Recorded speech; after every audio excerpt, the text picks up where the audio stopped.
Hey, welcome to Gas Masks and Hand Grenades. It is I, your intrepid host, Metal Madness Jeff, today.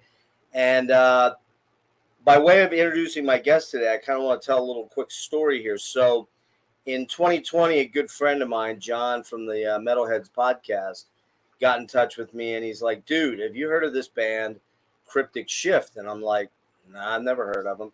And he's always up on the latest death metal stuff like that. And so I kind of rely on him to feed me picks and things like that. And he said, you got to check out this album, Visitations from Enceladus. They're a proggy, deathy thrash band from the UK, again named Cryptic Shift. And so I checked the album out, probably on Bandcamp, I would imagine, and snatched it up right away. And that album ended up one of my absolute favorites. I think it was number 2 of the year for me in 2020. I paid that forward by turning on at least 7 or 8 good buddies of mine that fucking loved the album and picked up copies of it. And so joining me today is vocalist, guitarist, and conceptual creative force behind the story of the central character in the story arc of Cryptic Shift's EP and album. And his name is Xander Bradley, and I'm going to bring him in now. How you doing, Xander? Hey, man, what's up? Good. Good to see you, man. I appreciate you doing this. And we were going to do this. We were going to do it last night, right? Yeah, but you had a show you had found to go out to. Revocation were playing Yeah, how was that? Manchester, so I was like, I can't miss them. They're basically my favorite band. So Okay, how were they? it was really great, man. The set lists were tight, the sound was great, lighting, all came together for like a really Who good they out show, with? man. Who's opening up? Creeping Death, Alluvial, and Goat. Okay, some good stuff there, man.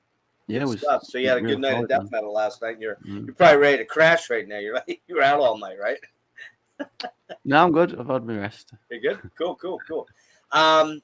So the way I kind of like to do these interviews, Xander, is I like to kind of take you back a little bit. Now, most of my guests are kind of in my age range. They're in their 40s and 50s because I'm talking to like older dudes in the scene a lot of the time and older musicians, not just death metal, but I kind of straddle a whole bunch of stuff, black metal and hard rock and all that kind of good stuff. But you're kind of one of the younger guys. I guess you're probably like late 20s, early 30s, somewhere in that range. I'm 28. You're 28. Yeah. Okay, cool. My oldest kid is 28. So there you go. So it's not too far back for you to go, but I'm going to be interested to see how you answer these questions because I think your answer is going to be quite a bit different probably different, but the same in a lot of ways than a lot of my older guests. I'll be interested to hear some of the references and exposure that you have. But tell me your first memories of music and how that exposure kind of affected your life going forward. Well, both my parents are really into music. My dad played music all his life. He's sung, played guitar, been in bands. So music was never something I had to like discover. It was just always there. My mum was like in Ibiza and Tenerife during late 80s when rave and dance and disco stuff were going on, and then my dad was in bands all his life. So yeah. Was your dad in like a hard rock bands or cover bands or what? No, it's more like alternative rock stuff. Okay. Yeah, like the mid-90s alternative rock stuff was coming about. All the bands like around Oasis sort of time. Right. Yeah, I guess they played like a similar style to that. He introduced me to a band called Ride. Oh yeah, Ride, Verve, and that. Yeah, they had a song called Drive Blind, and that's still one of the best songs of all time. Oh, it's killer, and man. That's great. Something about that, man. I'm trying to think. What's the name of that album? That's the one with like the sand waves on it, right?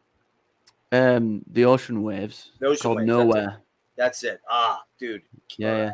So Drive Blind was from the previous like EP called Smile or Play.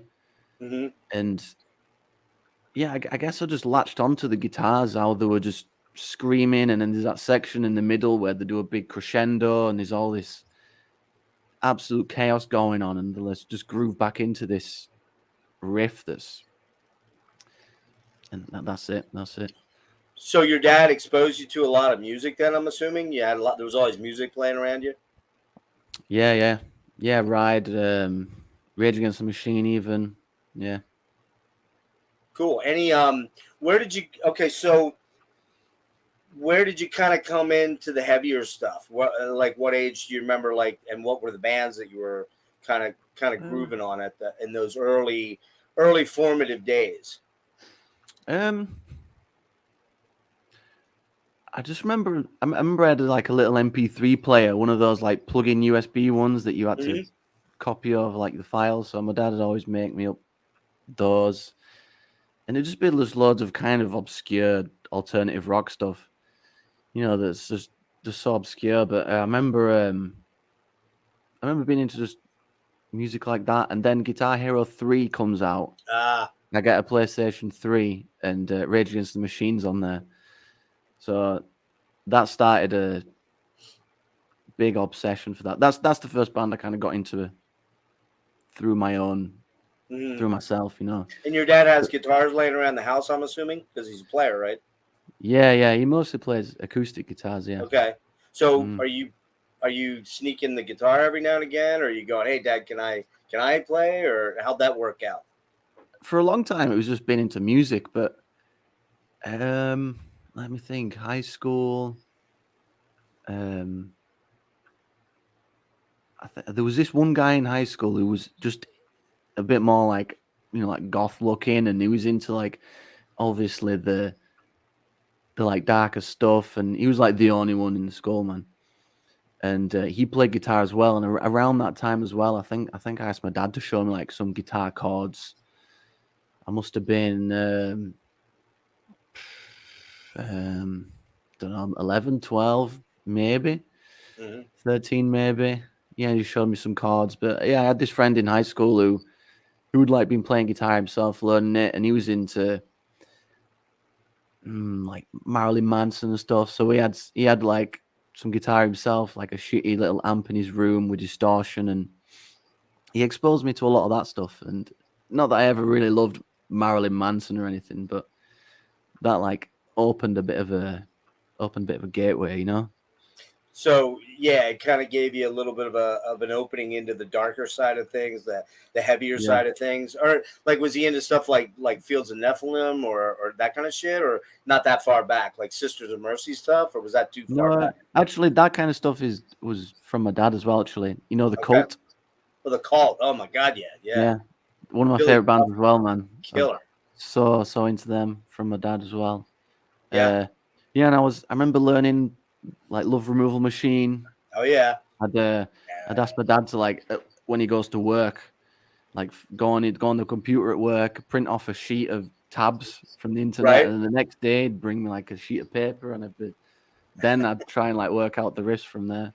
Oh, nice, nice. Now, do Yeah, you have? so Did he let you use one of his guitars, or did they buy you a guitar? Or um yeah, he gave me one that he bought. I'll show you it right now. Actually, it's right here next to me. It's from the 90s, Epiphone Les Paul. oh, nice. One of Oh these. yeah. Is that like a quilt top or? It's this bizarre color that a Yeah, lot of people have never even seen. I I was I gonna say can't I've remember never what it's seen called one. now. Looks like kind of a quilt top, like a gold, almost like a gold top, but a quilt top with all the Yeah. splotching in there. Yeah, cool. So Yeah. that was your first guitar then?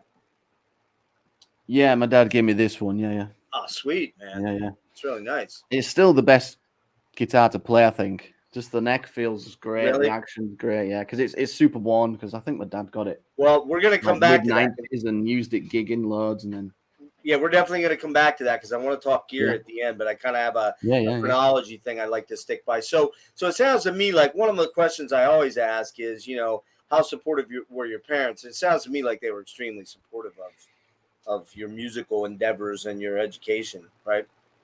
Yeah, for sure. Yeah, and even now, like we just talk music. My whole family just talk music nonstop. That's it. Yeah. They Yeah. come out to your gigs? Yeah, my dad definitely does, and my little brother does it occasionally as well. Yeah. That's awesome, dude. That's Yeah. killer. I'm very dehydrated, so I will be drinking a lot. I apologize. Not drinking booze, but Although that could happen too. It's kind of Yeah, early in the afternoon here, though, for that.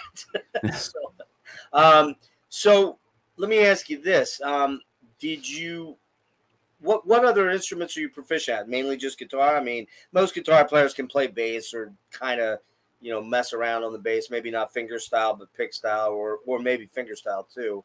What other things do you play? Anything else? yeah, just guitar. But I've always been interested in like listening to songs and figuring out everything. So I could figure out how drums work.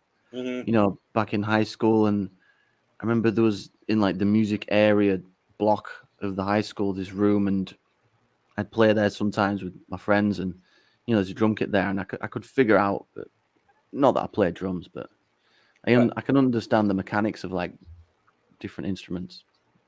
Well, I'm a guitarist too. I don't know Mm. if you can see. There's one behind me back there. Yeah, Got yeah, my old Ovation '89, way before you were born, probably. I think. yeah. 5 years before, yeah. But that's was my very first acoustic. Well, it was no, actually, I'm lying. That was my first really nice acoustic, and it's pretty Mm. beat up now. It's been through the wars, but my electrics are in other places. But I I cannot drum. I don't understand it. I can do a 4/4. That's about it. I cannot Yeah. get the mechanics between my feet and my hands, so I don't understand it. Now I can play bass, I can play keyboards a little bit and plunk around, do stuff like that. But the drums is one of those things I just don't get it, and it's always been a struggle of mine in every band. It's like, dude, you're playing out of time again. You're playing too fast. You're playing too slow. Mm. So I've stuck to kind of being a rhythm guitar player and a vocalist usually because it's easier for me to slot in and do that. But I was just curious if you did anything else. Yeah, it's just guitar, just guitar. What let me ask you this: was there a point in your formative years, meaning growing up, high school, that kind of thing like that, where you thought, man, this is what I want to do. I want to be a professional musician, or was by the time you got done with high school, because high school for you is what, about 10 years ago, give or take. Mm. Or were you thinking anything else? Were you thinking university? Were you thinking trade school? I don't know what they call it in the UK, maybe like a technical school or something. Was there anything else going through your mind at that point, or were you like, no, I'm going to be a musician?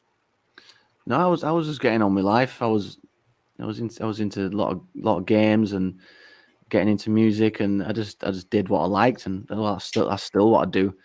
I never really thought much about it, but after high school, I did 2 years in the same high school called sixth form. Don't know what that translates to over there, but you just it's just like 2 years more of high school, and then you're supposed to go to university. But I did then 2 years of music college in Leeds. Oh, you did? Okay. All right. Yeah, yeah. And so you read? Do you read or not? I can read music, but it takes me like a long time to look at it and Yeah. right. That's what So that so you're not I a can't sight just do it you're not fluently, you're No. not a sight reader then? You can't sit down and just start playing like It I took me a can't. long time, but I Yeah. wouldn't say I'm a sight reader. No. Yeah, that's not an easy thing to do, man. I mean, I know people that can do it, and that's a Mm. skill right there. That's those are the guys that end up going into being session players and stuff like that because they can look at a chart and knock it out. Yeah, I did a bunch of music theory, like qualifications and stuff in college.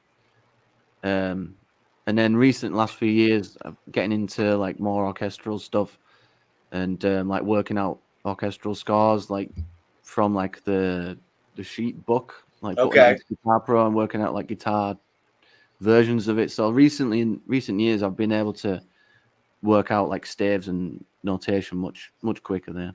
Oh, cool, cool. I can't do that at all. By the way, one of my guys here, Larry, he is over in the UK, and Mm. he says he just saw you in Dublin. Oh yeah. A Great few gig. weeks ago, yeah, with we played with Evil in Ireland. Oh, very nice, very nice. Mm. Um, let's see. How about what? Looking back now, in retrospect, a little bit, what musicians or artists really affected or influenced you most in developing your own sort of thing? I mean, because we didn't really get to the death metal and the metal thing yet. So, Mm. is that where? When's that start making it having an effect on you? And Yeah, who? And who? and like heavy music, metal music came like really late for me. Um, like as late as like 11, 12. I think I was like 15, 16 or so. And like a lot of my friends were like listening to Pantera when they were like 9, Okay. 10 or something, which was Right. crazy to me, yeah. But like I said, Rage Against the Machine, Tom Morello, huge guy, huge riffs and pedal boards. Loved pedal boards, weird sounds, which is a link back to like being really into Ride because they have a whole assortment of pedals. So Yep. the pedal and gear thing is carried on to today. A few of my friends were into Metallica as well. Latched onto that. Death Magnetic was like the latest one back then. And then that friend I told you about in high school, he showed me Megadeth. He showed me a Endgame, and that absolutely rips, man. Still one of my favorite Megadeth albums, and like the production's heavy, crisp, and maybe that was my first introduction to extreme metal. Okay. Wow. Okay. So did you go backwards then and start looking into the catalog going backwards then with Megadeth and some of these other bands, or? Yeah. So I used to like go catch a bus to Leeds Centre, go to HMV, which was like the music store there. Yep. And I think there was like a 2 for 10, 2 for 15 deal on CDs, and like I go in town every week, pick up like Rust in Peace, Machine Head, Burn My Eyes, big Oh, one. nice. Yeah. Just all sorts, man. Yeah. And then just started collecting CDs, and it was really just natural. I remember just going on, putting them into iTunes and just obsessing over like the track listing, seeing how it was arranged, and Right. I became really aware of like track lengths, how the titles flow, and like how it looks, on a record when you look at the back of it. And it's carried on to today because I'm like a lot of the song titles I come up with now are like the first thing that happens, and imagining how the final product's gonna look. Even before Things you're like that. writing the song, you're writing the conceptual thing with, or do you have riffs and things, and then you suddenly before you're doing the lyrics and melodies and stuff, you're coming up with a title? Yeah, title always comes first, really, in general flow, general structure. Yeah. Interesting. That's interesting because a lot of bands, they'll go in and they'll track and they don't even have the actual titles of songs. You ever see that? It's like Yeah, I it's was mental. watching. That's mental to me because when as soon as you start thinking about the story or the environment that you're in, Right. like the characters in, or whatever the song's about, it just creates an image, and then that'll just inform the riffs and the overall mood of the track. It's funny. I think a lot of people, I kind of do both when I write. Sometimes I'll just start riffing and I'll be like, oh, this is cool. I want to do something with this and expand on Mm, it. And then I'll come up with maybe a title or something. But it was the mm. thing I was thinking of there was Exodus's last album. Gary, Excellent, Gary Holt was kind of sharing an early track list, and there was stuff on there like one of the songs was Cocaine White Snake. That was the name of the song. When they're working on it, he's just he's like, I don't Oh know, we yeah, may keep what Cocaine White Snake, we may keep it. It's like that just was funny to me, yeah, like working titles. Yeah, I've Working always found title. those really goofy. I Yeah. prefer to think of like the final title of what the Okay. song's going to be. Yeah, So we're gonna get into that very shortly yeah, when I talk yeah. about the albums and the story arc, because I'm assuming that's kind of coming from you. Am I right or no? Or All are the you all titles and stuff. involved in that? Yeah. You mean the concept and Yeah, the titles? concept Yeah, of, yeah.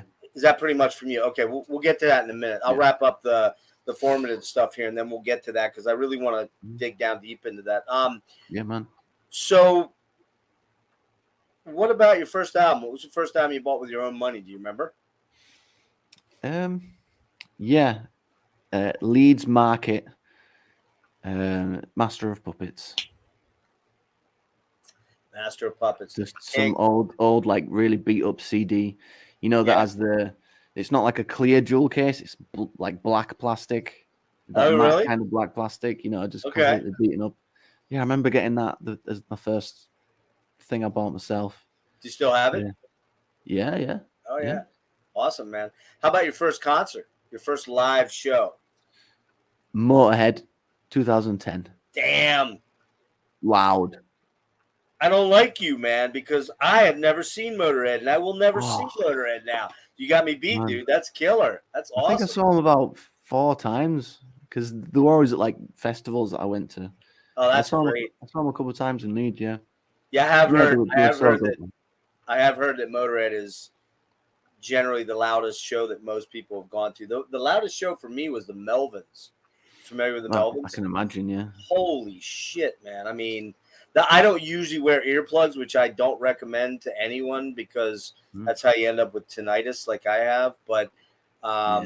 But that was one show where I had to put earplugs in. It was just too.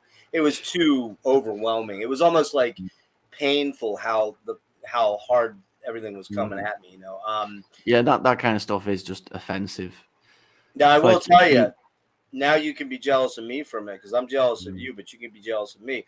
I saw Metallica open for Ozzy on the Master of Puppets tour.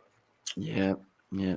That colors me very old, my friend. There you go. Did you see Metallica when they toured with the Cult? Yes, I did on the Yeah. that was Sonic Temple for the Cult Yeah. and Justice. Yeah, apparently the Cult were just getting bullied because They Cliff had were. just died and it was just a bad time, bad mood. But that's a killer album, man. That Sonic Temple yeah. album's a killer album. But yeah, they weren't. Yeah. That was a weird mix. I liked them and I was into them at that time, but a lot of the Metallica fans were, give us something way heavier. But and in fact, I actually saw Metallica. That was the last time I saw Metallica. Was that tour with the Cult? But the one prior to that, I saw them actually on something over here in the States called the Monsters of Rock. Which this is a weird bill. Check this out. So it was Van Hagar, the Van Halen with Sammy Hagar, was the headliner. The Scorpions were below them, Dokken, Metallica, and Kingdom Come. I don't know if you've ever heard of Kingdom Come. They No, I don't know them. They were like a Lenny Wolf, kind of like a hair metal sort of band, and it was before. It was right before And Justice came out, and they actually previewed Harvester of Sorrows at that show, and they were by far just the heaviest band the whole day. It was a great show. I ended up sleeping through most of Van Halen's set because I got a little too drunk on Jack and Coke. We'll just say that. We'll just leave it there. That was enough, But all right, so that was your first show. Very cool, very cool. How about your first real band? When did that start coalescing? When did you start getting into playing with other dudes and creating that kind of thing? Yeah, in high school, I had a couple of friends. Guy called Michael, guy called Danny. Still in touch with today occasionally as well. And they were like my best friends. They were getting into heavy music along with me, and along the way they like sort of dropped off and didn't ever go past Megadeth really. But those were the first guys I was playing with. Maybe 2007, 8, 9, maybe. We used to go to my mate Danny's house, and he had this tiny room, and he had a bunk bed, and he had his drum set under there. And Really? we were just crammed into this corridor, and just thinking back, it's bizarre. Just we were into music, right? I play guitar, Danny plays drums, Michael plays a bit of bass, and it's like, right, we're gonna play together, Right. and no matter how ridiculous it is, we have to arrange our parents to go drop us off there and crowd into this like corridor of a room, and we just make a lot of noise, But we used to try a few covers, and how old are you here? Maybe about 14. Okay. Yeah, and we tried like a few covers. I suggested Drive Blind, Ride, obviously. We did some Chili Peppers, probably, maybe Nirvana.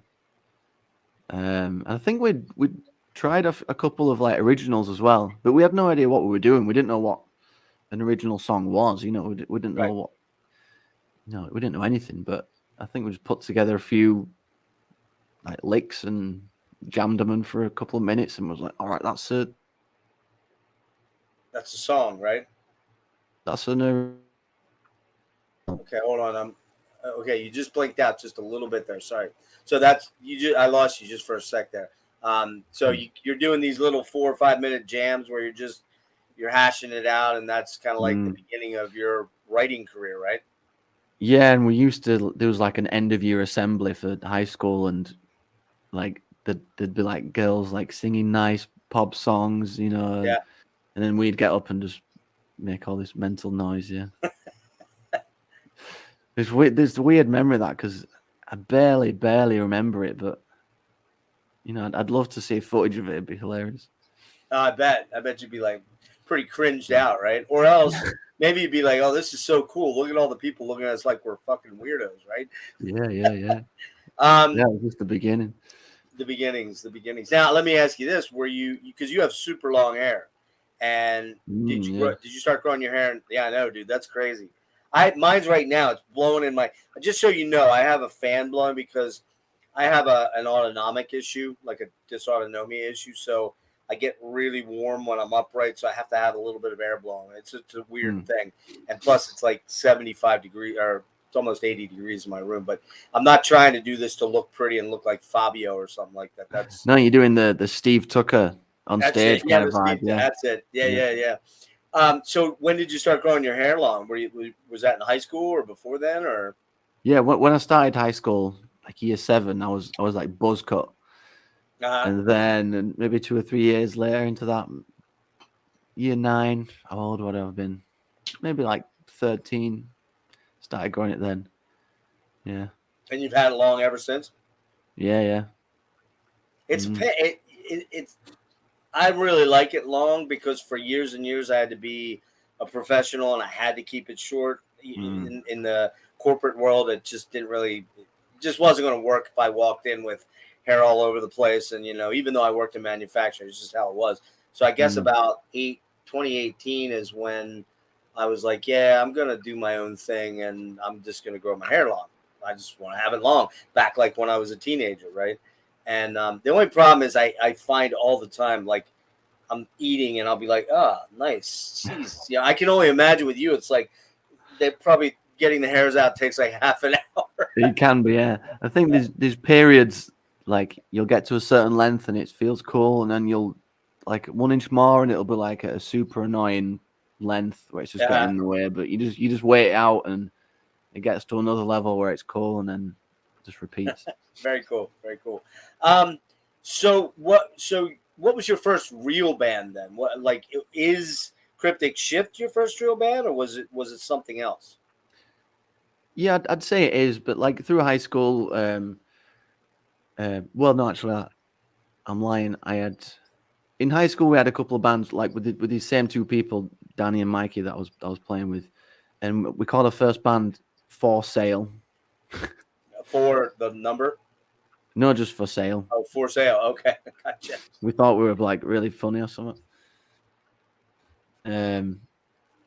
Just a few of those through high school, but it was 2010, and there was this. I used to go to this, like youth group kind of thing on like a Thursday or something, and there was like an alternative kind of one that was on like a different day called Music Group, and it's like where a bunch of the kids in like the town who were into like music more than just dossing about, and there was like this event on during like the school half terms called Rock School, and like all the parents like paid like a couple £100 or whatever, and through the half term of school holidays we just go to this place at this like practice room area where these people had organized this event called Rock School, where there's like tutors, we all got put in groups, and they just teach us basic music and jamming together, and at the end of it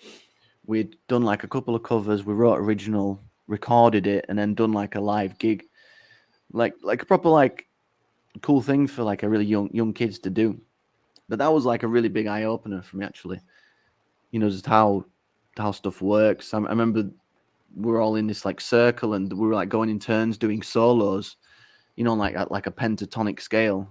Right. And I was like, what? You want me to do what? I don't understand what you're talking about. how to do like improvisation, Yeah, you know. yeah. And so that was sort of a first band. I think we were called Six Dead Crows. Okay. Bad, real bad. But like I recorded a cover and an original and did a gig. So yeah, At the school then, at the rock school. Yeah. Oh, nice. Do you actually record it like with Pro Tools or with like a reel or what? No, we recorded live, but it was like these Oh, I got old you. like adults, like tutors who Gotcha. like orchestrated it all. You know, Gotcha. give us a little taste of being a musician. You know, That's cool. so that was like a big pivotal point, really, looking back. You know. That's when you kind of were like, yeah, this is where I'm going to go. And Yeah, I think so. Yeah, and then really soon after that is when I started like thinking about being in a band, like for real, for sure. Yeah. hmm now, did you at that point do you create your own band or or you out, looking in the papers or whatever they have? I mean, now it's on the internet.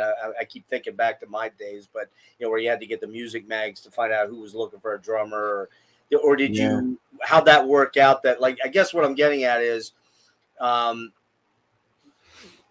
when did the Cryptic Shift thing start to happen, and how? But right after that rock school thing, it was like 2010, 2011, and at that music group youth club in my village, used to go to that like religiously for a few years, jam with the same people, kind of taking it seriously, like learning. Um, we learned some um, Megadeth tracks, some like Machine Head tracks, and that was when a couple of my friends dropped off. They couldn't. Machine Head really wasn't really for them, and they dropped off. And then hmm there was just me and my another friend Rob, who were like really like wanting more heavier extreme stuff. And then in 2013 was when I started music college, Leeds College Okay. of Music, 2013, and it was I started in 2012, and then in like January 2013, I was talking to my friend Rob, like, I'm meeting loads of cool musicians at music college. Yeah. We should do a band for real because it can happen here. Right. Right. And that's when Cryptic Shift came about, like in like a really primitive form. And we did like a first gig in Bradford, April 2013, Wow. playing originals. Yeah. Okay. So was Ryan? What was Ryan one of the original guys? Right, your drummer. Um, that was like a previous band. Later in 2013, we had like a member switch up, and then Ryan came in there. Ryan was in a band called Obliterator. Okay. We played a couple of gigs with him, and yeah, he was like a super metal dude, and we were like, yeah, this is we got him in the band. This is the guy. And Now, I think there yeah, was a little confusion. I think I put Obliterator on your thing, and you were not actually in Obliterator, right? yeah. So Obliterator was Ryan's band that he Okay. was in, and around the time when me and Ryan started playing together, Obliterator split up, and then we were jamming like the songs that would be in like Cryptic Shift for a few months, and Ryan wanted to do like one last Obliterator EP farewell kind of thing or something. Okay. And I think incredibly briefly it was like mentioned that, oh yeah, I could just try and write a couple of thrash songs for it. And I guess there was extremely briefly in Obliterator one day for about 5 minutes. This is a good buddy of mine here, Rick, the Dreadful Mitts. He does a lot of my artwork because I'm not. I just learned last night how to do my first thumbnail. That he did. He did not do this one. I have another buddy that's a graphic arts guy, so I'm just coming clean here. Okay, I don't do. I do all the other stuff. I do all the write ups and do the yakking and all that stuff, but I'm not a graphic artist. And so he has a great question here. He's asking, were modern death prog bands on your radar already back in 2013, like Morbus Kron? Are you familiar with them? Morbus Crohn, no way until about 2017, 18 for me. But the weirdest bands I was into back in about 2013 was, like I said, I was just searching for the, heavier extreme stuff. And remember going on YouTube, just typing like heaviest band of all time, fastest band of all time. And there'd be like a compilation of ridiculous bands and stuff. But at that point, I think like Voivod might have caught my eye, Okay. Atheist especially. Yep. Unquestionable Presence. Just imagine being, Mind blowing. yeah, imagine totally not being ready for Atheist at all, and then hearing Mother Man. You're just like, what? With all the Yeah. bass going on, all the hi-hat work, and then the single note guitar harmonies, you're like, what is this, man? Yeah. Kelly's a good buddy of mine, and Yeah, cool. yeah. We did a 3.5 hour interview back in December. We just got into and actually he's going to be doing some stuff with me on my channel. But what a killer dude! Just a great guy.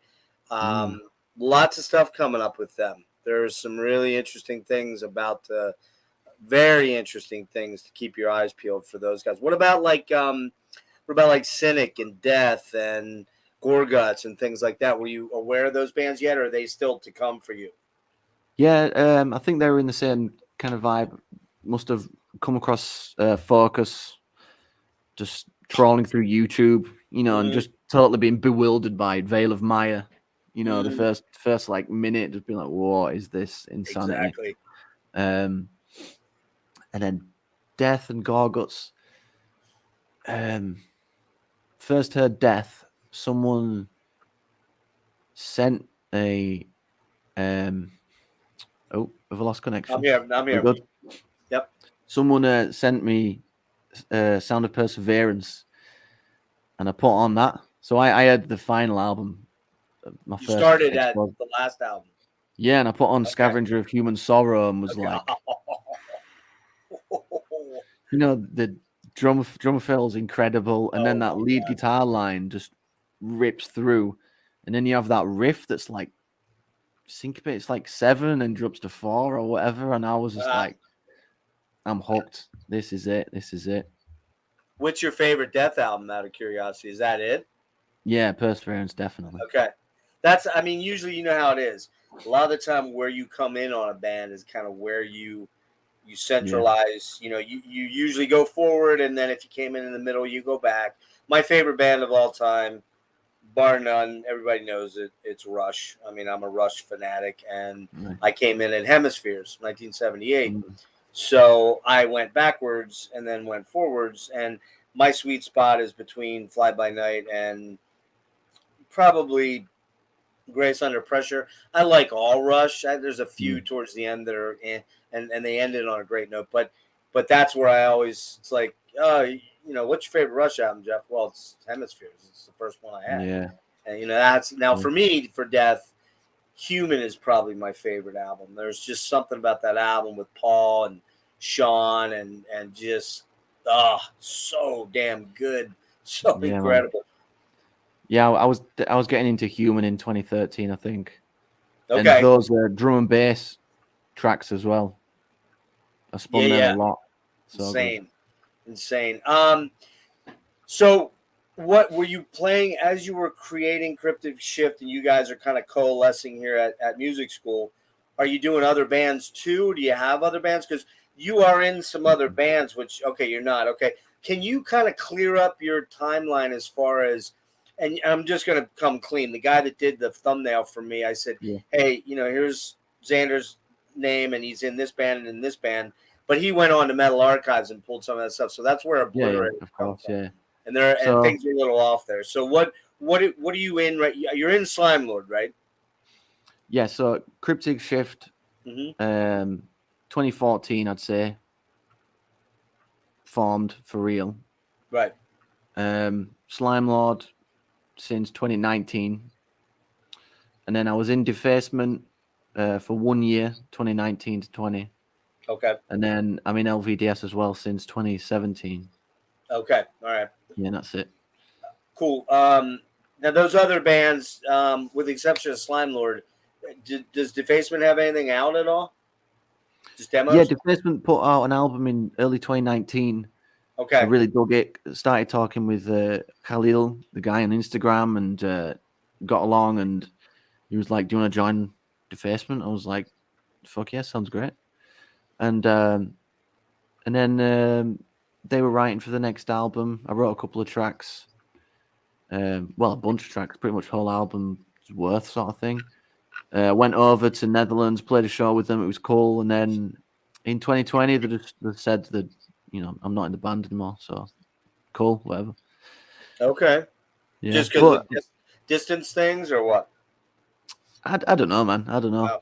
But when Cryptic did a European tour last May, and Khalil came out to was it Rotterdam show, and I'm friends with him. It's all good, no worries. Oh, cool. I've just got an album's worth of Defacement, kind of insanely fast, dissonant, Black Death sitting around for a side project one day. Well, I got to check that out. I'm not going to lie to you. I don't know that, and I don't know what's the other one, the acronym one? Oh, LVDS. Right, and that is Victorian Death Squad. Okay, that's, so what's that like? That's that's my dad does singing, writes songs as well. My uncle plays guitar as well. So no kidding, it's a family band. Yeah. So that's like shoegaze, noise rock. Nice. Yeah. It's like Oasis vibes, Sugar, Husker Du, Jesus Mary Chain, Ride. Interesting. That sounds pretty cool. Did you guys record anything, or have you done anything like that? Or yeah, we've got about 4 EPs out. Yeah, and that's just the thing we just do because we love it, man. Right. My uncle's actually based in Latvia, in Riga. So me and my dad fly out to Riga like 2 or 3 times a year, and the drummer bassist live there also as well. So me and my dad fly out. Well, me, my dad, my uncle, we like write songs, demo them up, and then we fly over there and we record a few songs, maybe do a gig at the local venue there called Depot. Oh, that's cool, man. Yeah, it's just super cool. Love doing it. Yeah. Oh, that's killer. That's a neat thing. Like my dad's 82, and I actually live with him. I take care of him, and he hates the music I listen to. So, and has always hated it. It's like he looks at David Bowie and thinks he's a weirdo and thought he was a weirdo. Yeah. I'm like, dude, you just don't get it. If it's not like Benny Goodman or some old time Lawrence Welk, that's what my old man listens to. Which that's not terrible stuff, but it's not my thing. So and then Slimelord has what now? I got to check Slimelord out. And I apologize. I just ran out of time to check them out. But that looks like something I might be into. So that's me. Death metal, right? That's me, Ryan on drums, right. John on bass from Cryptic, and then 2 other guys. That's more like straight up slower, sludgy death metal stuff. Simple. Old school death metal sort of stuff, like autopsy type stuff, or yeah, it's definitely evolved into its own thing now. But we just made it just to do death metal, straight up death metal, because Cryptic's like, we're all thrashers, really. Yeah. And like the progressive side. A lot of prog and a lot of thrash in that, right? Exactly. So, Ryan's still in the band, but you have had some turnover of recent times. I mean, you got a new guitar player, well, it's relatively new, Josh, who replaced, was it Bill? Do you want me to take you through all the members? Yeah, why don't you go ahead and let us know what transpired there. So 2014, it's me, Ryan, a guy called Henry Parker on guitar, and then a guy called who was known as Hokumu Blitzkrieg. That's just okay. That's his name, man. Back in 2014. And then we did like a single. We recorded Beyond the Celestial Realms demo with that lineup. And then Hokumu, he's called Tom. He's called Tom, all right? Mm-hmm. And that's when we had You just outed him, man. You just outed him. Yeah. Go ahead. And then John Riley joins on bass. He was in another band called Exiled playing around at the time. and he was a great bass player, so we had to get him. And then we did the EP Blind Ancestor Realms, and then we did that single Cosmic Dreams. And then Henry left, went to do like folk acoustic guitar stuff. Still does it now, doing really well. Okay, cool. If anyone's into that. And then we got Joe Bradley, no relation of mine. Joe, that's right. Okay, got it. Yeah, and he was in Exiled with John previously. Got him on guitar, and then did Visitations with him. And then before Visitations was out, Joe left, and then we got in Joss Farrington, who was from another band called Separation, Okay. death thrash band from Bristol. Really, really, really good. And then that's who we are now. Me, John, Ryan, and Joss. So those guys, and they just left for just weren't into it or wanted to do other things or whatever reasons, right? Wasn't anything heavy duty about it, right? No, not really extreme. No, just lack of interest. Yeah, or time, or life. Yeah. I mean, bands are a commitment, man. It's a tough thing to do. I interviewed Greg Chandler. You familiar with Esoteric? Yeah. Birmingham. Amazing dude, fantastic guy. And they Esoteric have been a band for 30 some years, and just longtime members are just like, man, burn out on it, being on the road and playing small gigs. And I mean, you got to be committed to it, as you well know. You got to be committed to the artistic part of it, the realization that you're never gonna probably be Metallica. It's just unlikely that doesn't happen anymore. Sorry, I'm sorry if I just woke you up to a realization about something. I mean, it could happen, but the likelihood is small. And you got to really be into it, man. It's got to be part of your DNA, right? Yeah, absolutely, man. I think this is the lineup, man. This is like the lineup. Me, Ryan, Joss, and John. It's the band's like picked up significantly since Visitations came out, and so this lineup is the one where we've done like tour runs, like multiple dates in a row, So this lineup's definitely dedicated, and it's the one for sure. What when you're putting together Cryptic Shift, I think we kind of talked about it. Were the other guys coming from originally? Were they coming from the same influences you, more or less, give or take? 2013. So yeah, me and Ryan were in like a previous band with this guy called Rob, who was that guy from my high school, and he was like a standalone singer.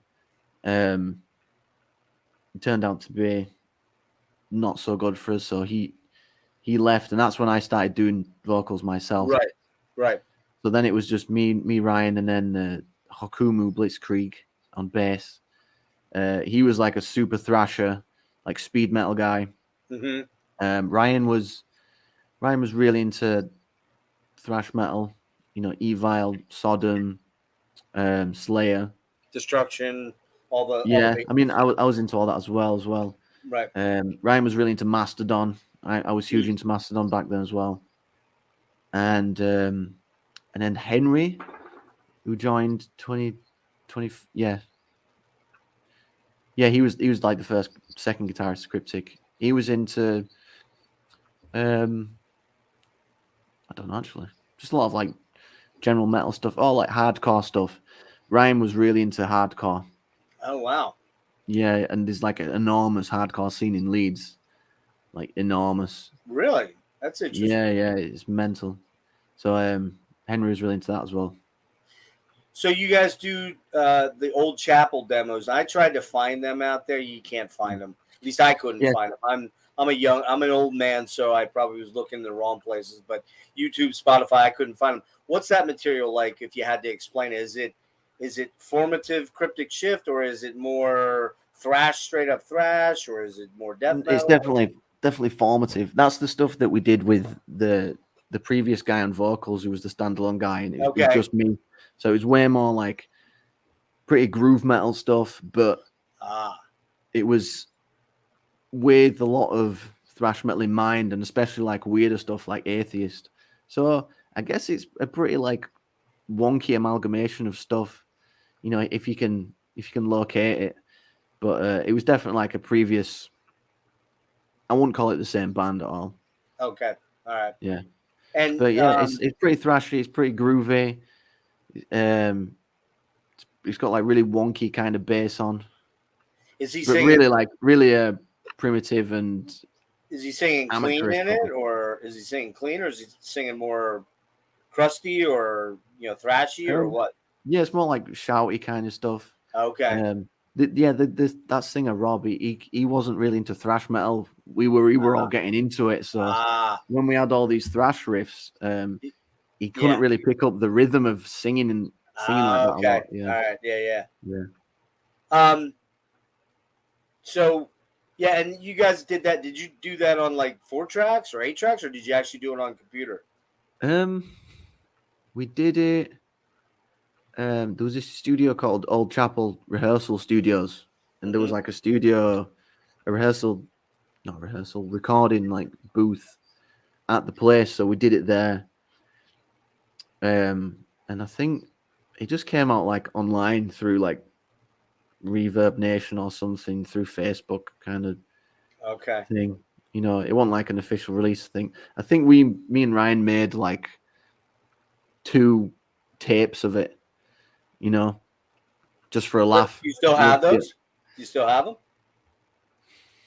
I definitely don't. Maybe Ryan does in a corner somewhere. I gotta say though, man, I love some of these song titles. Noose Crowned Prophet. That's a band name right there, dude. That is killer. Yeah. I love it. Yeah. I might talk to you about that. Is that your title? No, so back then that was the other guy. That was Rob. Oh, that was Rob. Okay. Well, don't tell him, but I might name my band that. Don't tell him though, all right? No, go for it, man. Leviathan Walk. That's pretty cool too. In Revolution We Trust sounds good. In Revolution We Trust sounds like a.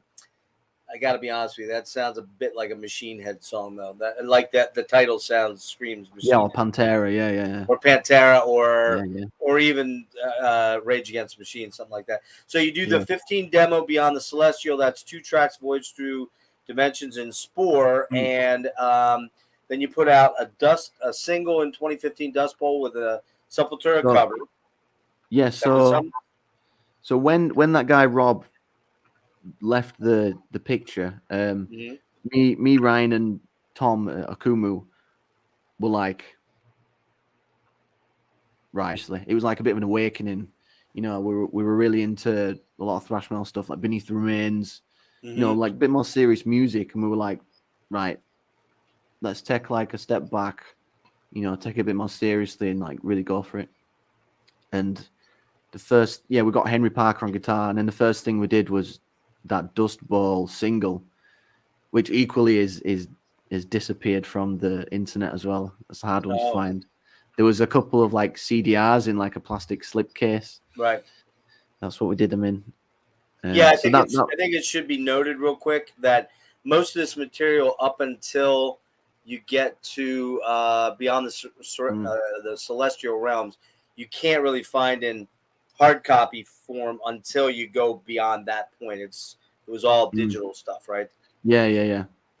But the Dust Bowl single we recorded in 2014, but I think we released it on like the 1st of January 2015. Okay. I think that's what we did. I didn't write down individual dates, but that was. Yeah, that was like the first thing.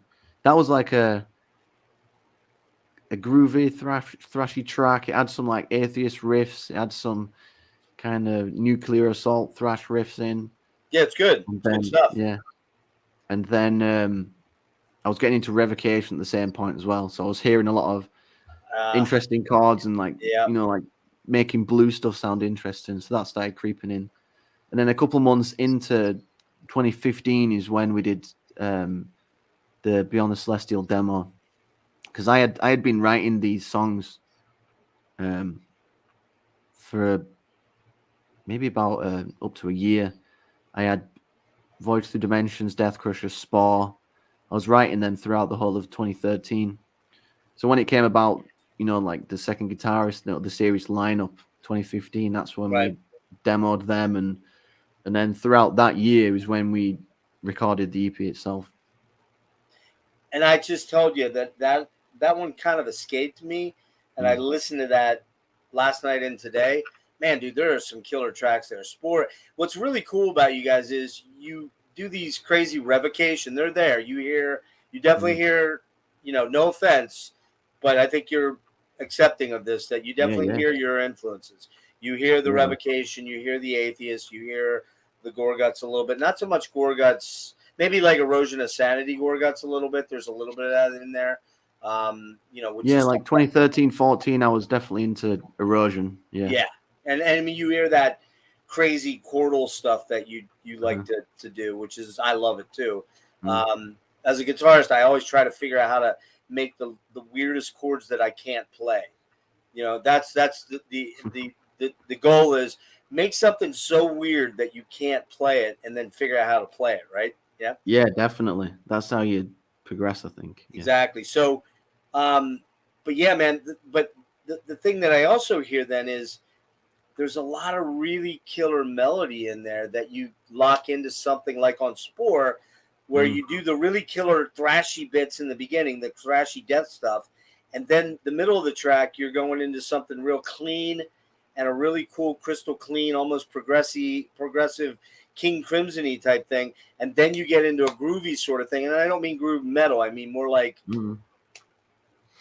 just a good metal riff thing, where the tail end of that track is very ear candy-ish, you know what I mean? And that's it's all in like Lydian mode, and that scale is just, it's like, it's a major scale, but it's got a sharp 4, so it's beautiful, but it's got this like sharp 4 in, which just changes the mood completely. And it creates that like uplifting. It's not like straight Disney happiness, it's more like an uplifting, like triumph sort of vibe. Right. Yeah. Like reaching for the sky type feeling sort of thing. Yeah. And 2014 was when I was at music college, so I was learning music theory and all this stuff. So that's definitely why it slipped in, and why certain bands were catching my ear a bit more, Yeah, and your mind's starting to expand with all that theory and all that. Melody was always something I hated. I really wanted the extremity and the dissonance, but melody somehow sneaks in and like grounds a lot of our songs, I think. Maybe unintentionally, but Yep, I think you're 100%. I think you just nailed it right there. There's it's kind of the thing that ties it all together in the end. Let's talk about Fractured Mind. Is that which that came out on? Is that your label, or is that a local label? What's the deal there?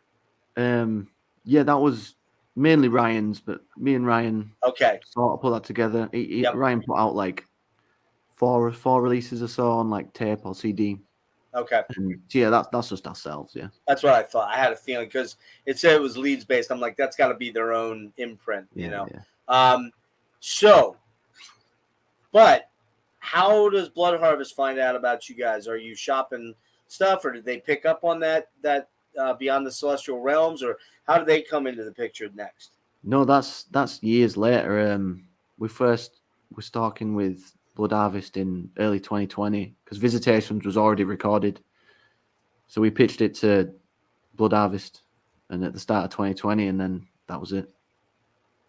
Did you get any? Did you focus in on them, or did you try to get some of the bigger labels interested, or how'd that work? We shopped around for sure. And bigger labels, small labels, like I think we went from Metal Blade to Relapse, Season of Mist, all of them really, and then like a lot of the, because like underground death metal resurgence and all that was coming about, so Dark Descent, $20 spin, $20 spin, Blood Harvest, so a lot of those like were on my radar as well, and I knew Blood Harvest were a cool label. I had a bunch of vinyl from them, so pitched it, and the way you wanted to go. Yeah, and Rod at Blood Harvest really dug it, so that's just the way it went, and it was all good. Yeah. Killer. Well, so let's talk about Visitations real quick. You recorded that in a proper studio, I'm guessing. It wasn't like a home thing, right? No, so we did Beyond the Celestial Realms with a guy called Jack Helliwell in a nearby town called Barnsley. Mm-hmm. And then we did the single Cosmic Dreams with him in 2017. And then through 2018 and 19, we did Visitations with him as well, yeah. And what's the name of the studio again? I know it's by the way, It's DC Studios. okay. I think he used to just work there, but now I think he's taken over it now. That's his place. I did notice Joss is on this cover here, but he didn't play on it, right? Yeah. So Joe left about like the end of 2019, and then we got like all the photo shoot and the art done, and Joss was like, the guy at that point. So we wanted to portray ourselves as, this is the band moving forward. Joss is going to be playing all the stuff live. It's it's the guy you're going to see. But Joe Bradley definitely played on the album. Yeah. And I think you guys, if I'm not incorrect, I'm pretty sure it was Joe. You did like a playthrough of one of the tracks. You did like a guitar playthrough. Yeah, Cosmic Dreams. That's Joe, right? Oh no, sorry. Cosmic Dreams was recorded with Henry Parker, the guy before Joe, and that's the playthrough. Oh, that was Henry, the blonde-haired guy. Yeah. Okay. Yeah. All right. Because Cosmic Dreams is the start of the whole sci-fi adventure story. All right, that's what I was going to ask you. I'm glad you brought that up. That's the next big question. So, you released Visitations from Enceladus in May of 2020.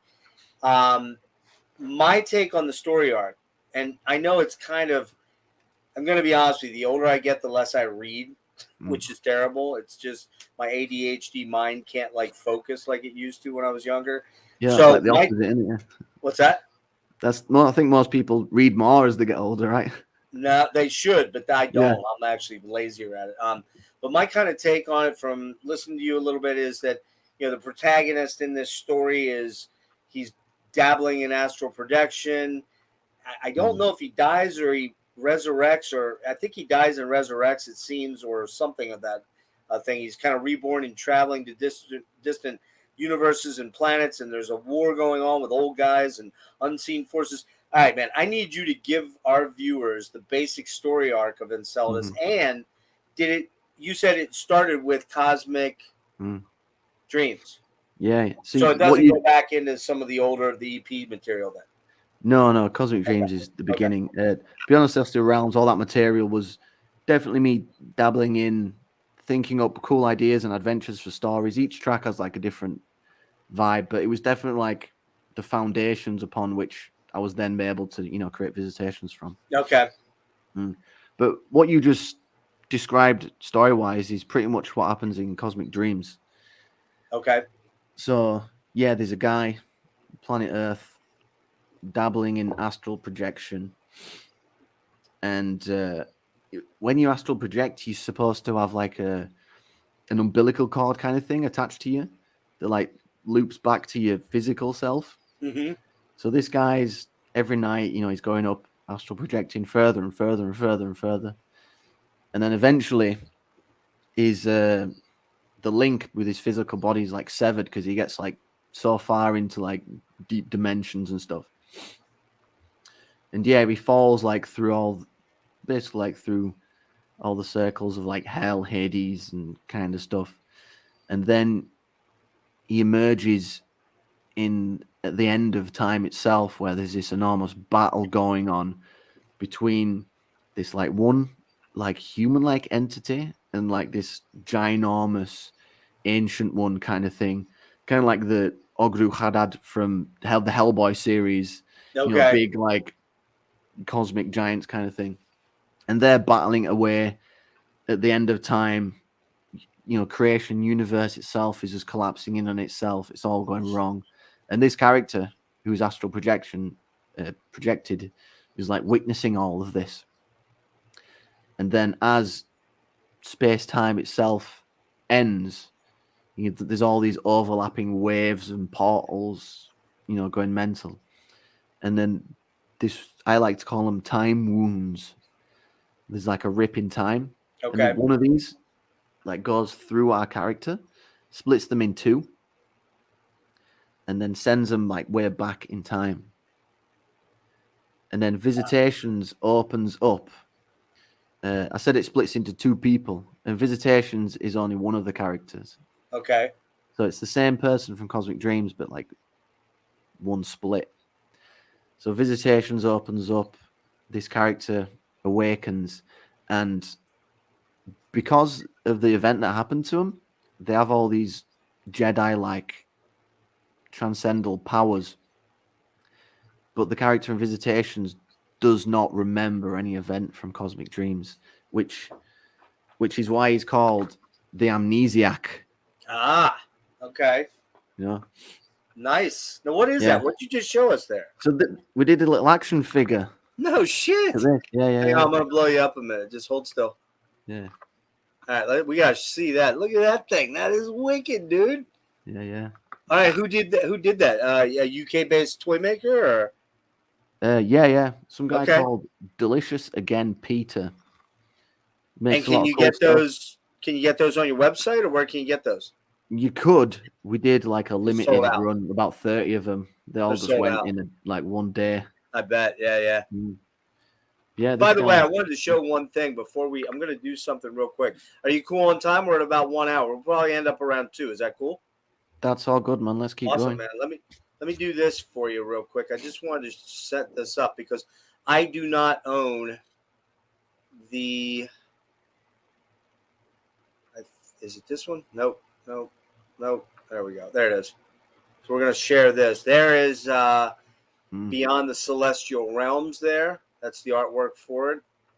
I assume that was only a CD, correct? Am I wrong on that? Yeah, we did a digipack ourselves, and then this distro from Italy, I think, got in touch, and they did the jewel case. But there's no vinyl on it, right?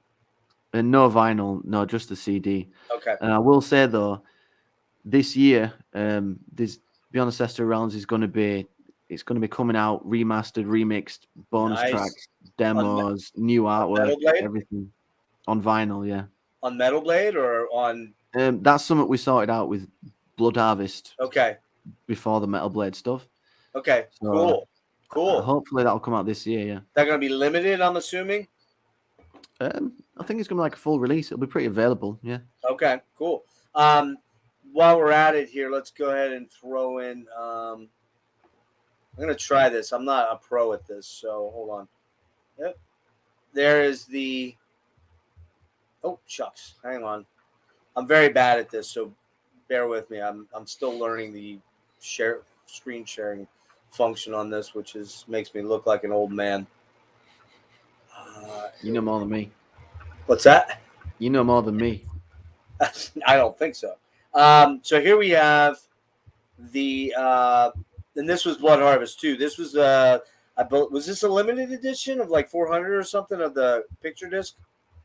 Yeah, the picture disc was pretty limited. Yeah. Is that sold out or not, to your knowledge?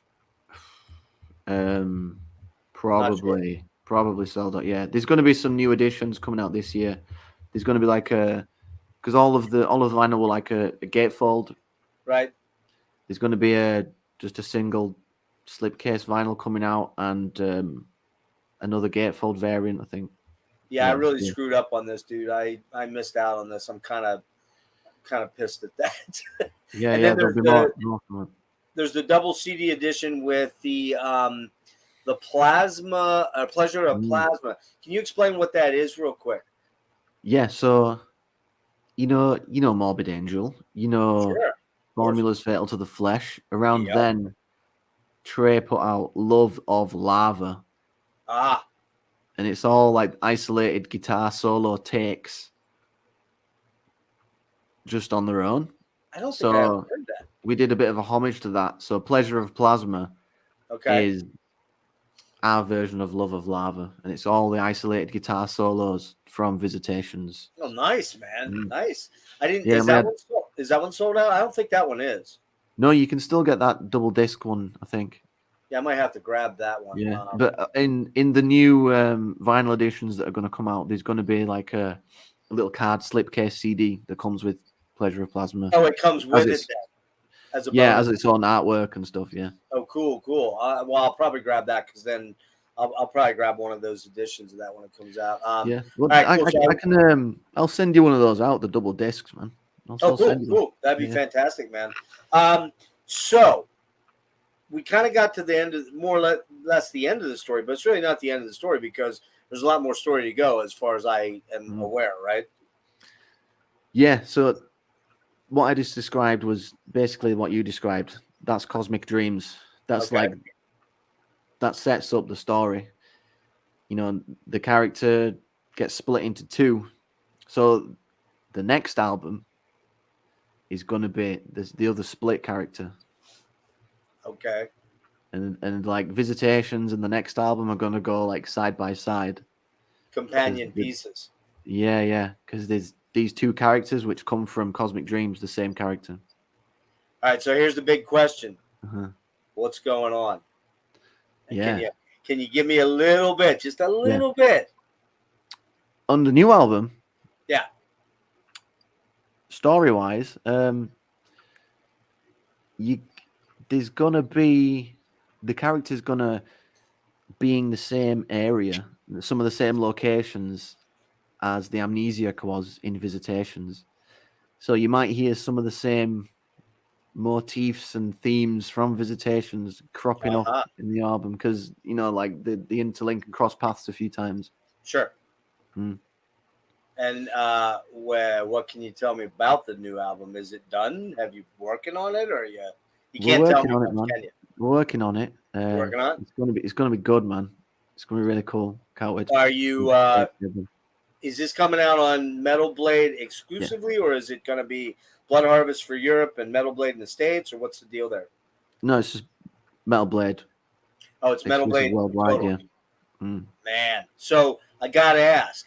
Did Brian approach you, or did you approach Brian, or did it just kind of happen? No, Metal Blade. It was. Okay, what it was? Yeah, they got in touch, said they really dug it. Fuck yeah, dude! Wanted to work with us, so we were like, yeah, man. And you do realize with Brian, you know, the history obviously is they're going way, way back. But more importantly, Brian only works with people he really wants to work with. Yeah, man, it's insane. It's an absolute pleasure to do it, man. I can't wait to finish the record and get it out. That's so cool. A couple quick questions back to Enceladus real fast. Yeah. There's a whole story of Visitations to, if you want to delve into that as well. Oh yeah, we didn't really do that. Let me ask some quick questions, and I'll let you do the whole story. And I apologize because my ADHD gets ahead of me, and then I'm going, I got to ask him this, and I got to ask him that. Let me ask you this. You talked about Voivod, and there's no denying that Voivod is in the fiber of Cryptic Shift's being. They may not be the biggest influence, but it's definitely there. And let's be honest, every sci-fi band that's coming up, Blood Incantation, Obscura, Alkaloid, any of these bands that are out there, they all owe a huge debt of indebtedness to Voivod because they were, quite frankly, the originators of that. So I have to ask, the story that you're crafting and developing over time, were you aware of the Voivod story that Away had created and how that is a very cosmic adventure of this individual? And I'm not saying, don't get me wrong, I don't want to imply that you were like, I saw Voivod's thing, so I'm just going to copy that. I'm just saying that Away had this amazing storyline that's carried through a lot of albums. I'm just curious whether that was something that... Yes, in it, Cargill the Exterminator pops up on a bunch of tracks, right? No, I think I was aware of it, but I mean, the name Cryptic Shift comes from a misheard Voivod lyric from Forgotten in Space. No shit? Yeah, it's a part where Snake is like saying this shit through, and it's like through this like weird flange like effect. It's like he's over like a comlink. Yeah. And at one point, it just sounds like he says something like Cryptic Shift. So I'll have to listen to that track now that you said that. That's cool as fuck. Yeah. That's awesome. Voivod are just... I ain't followed their story actually because I don't know which album tracks are the ones that follow on from each other. But yeah, I'm sure Cargill's a cool guy. There's There's a great website, and I'll find it after we're done here, and I'll send it on to you. Where some dude literally has sitting and written the entire Gorguts story from beginning to end, and kind of ran it by Away as well, and Away's like, man, this is better than anything I could have even dreamed of. It's so good, that kind of thing. But I mean, it's cool. It's because it shows you have a super creative mind that is. You're dabbling in writing sci-fi scripts in a death metal album form, which is really cool, Yeah, that's so. How'd you get in touch? How'd you get Damian Herring from Horrendous involved? How'd that come about? We just got in touch and said, "Do you wanna master our album?" And he said, "Yeah." Great dude. And it sounded great. Yeah. He's going to be mixing in fact, he's mixing it right now. The new Slimelord album, the debut. Oh, nice. Yeah, he's a really cool guy. I've talked to him a couple of times. They're kind of a local band. He's in DC, but they're local to Philly, and I'm in Pennsylvania, and cool. Far away from him. Yeah. What about? Tell me real quick about the artwork and how that ties into the story arc, and then go into the story arc. All right, yeah. So Cosmic Dreams and then all the art pieces for Visitations were done by the same artist, someone called Nagamasa. She was from Russia, and recently lost contact with her, and apparently she's stopped doing art, unfortunately. So we're deciding who's going to be doing the next album art. But yeah, she did some great pieces for us. Cosmic Dreams depicts that battle at the end of time where universes are crashing into each other and time wounds, time and space is falling apart, that kind of vibe. And then Visitations, she did 4 different art pieces for her.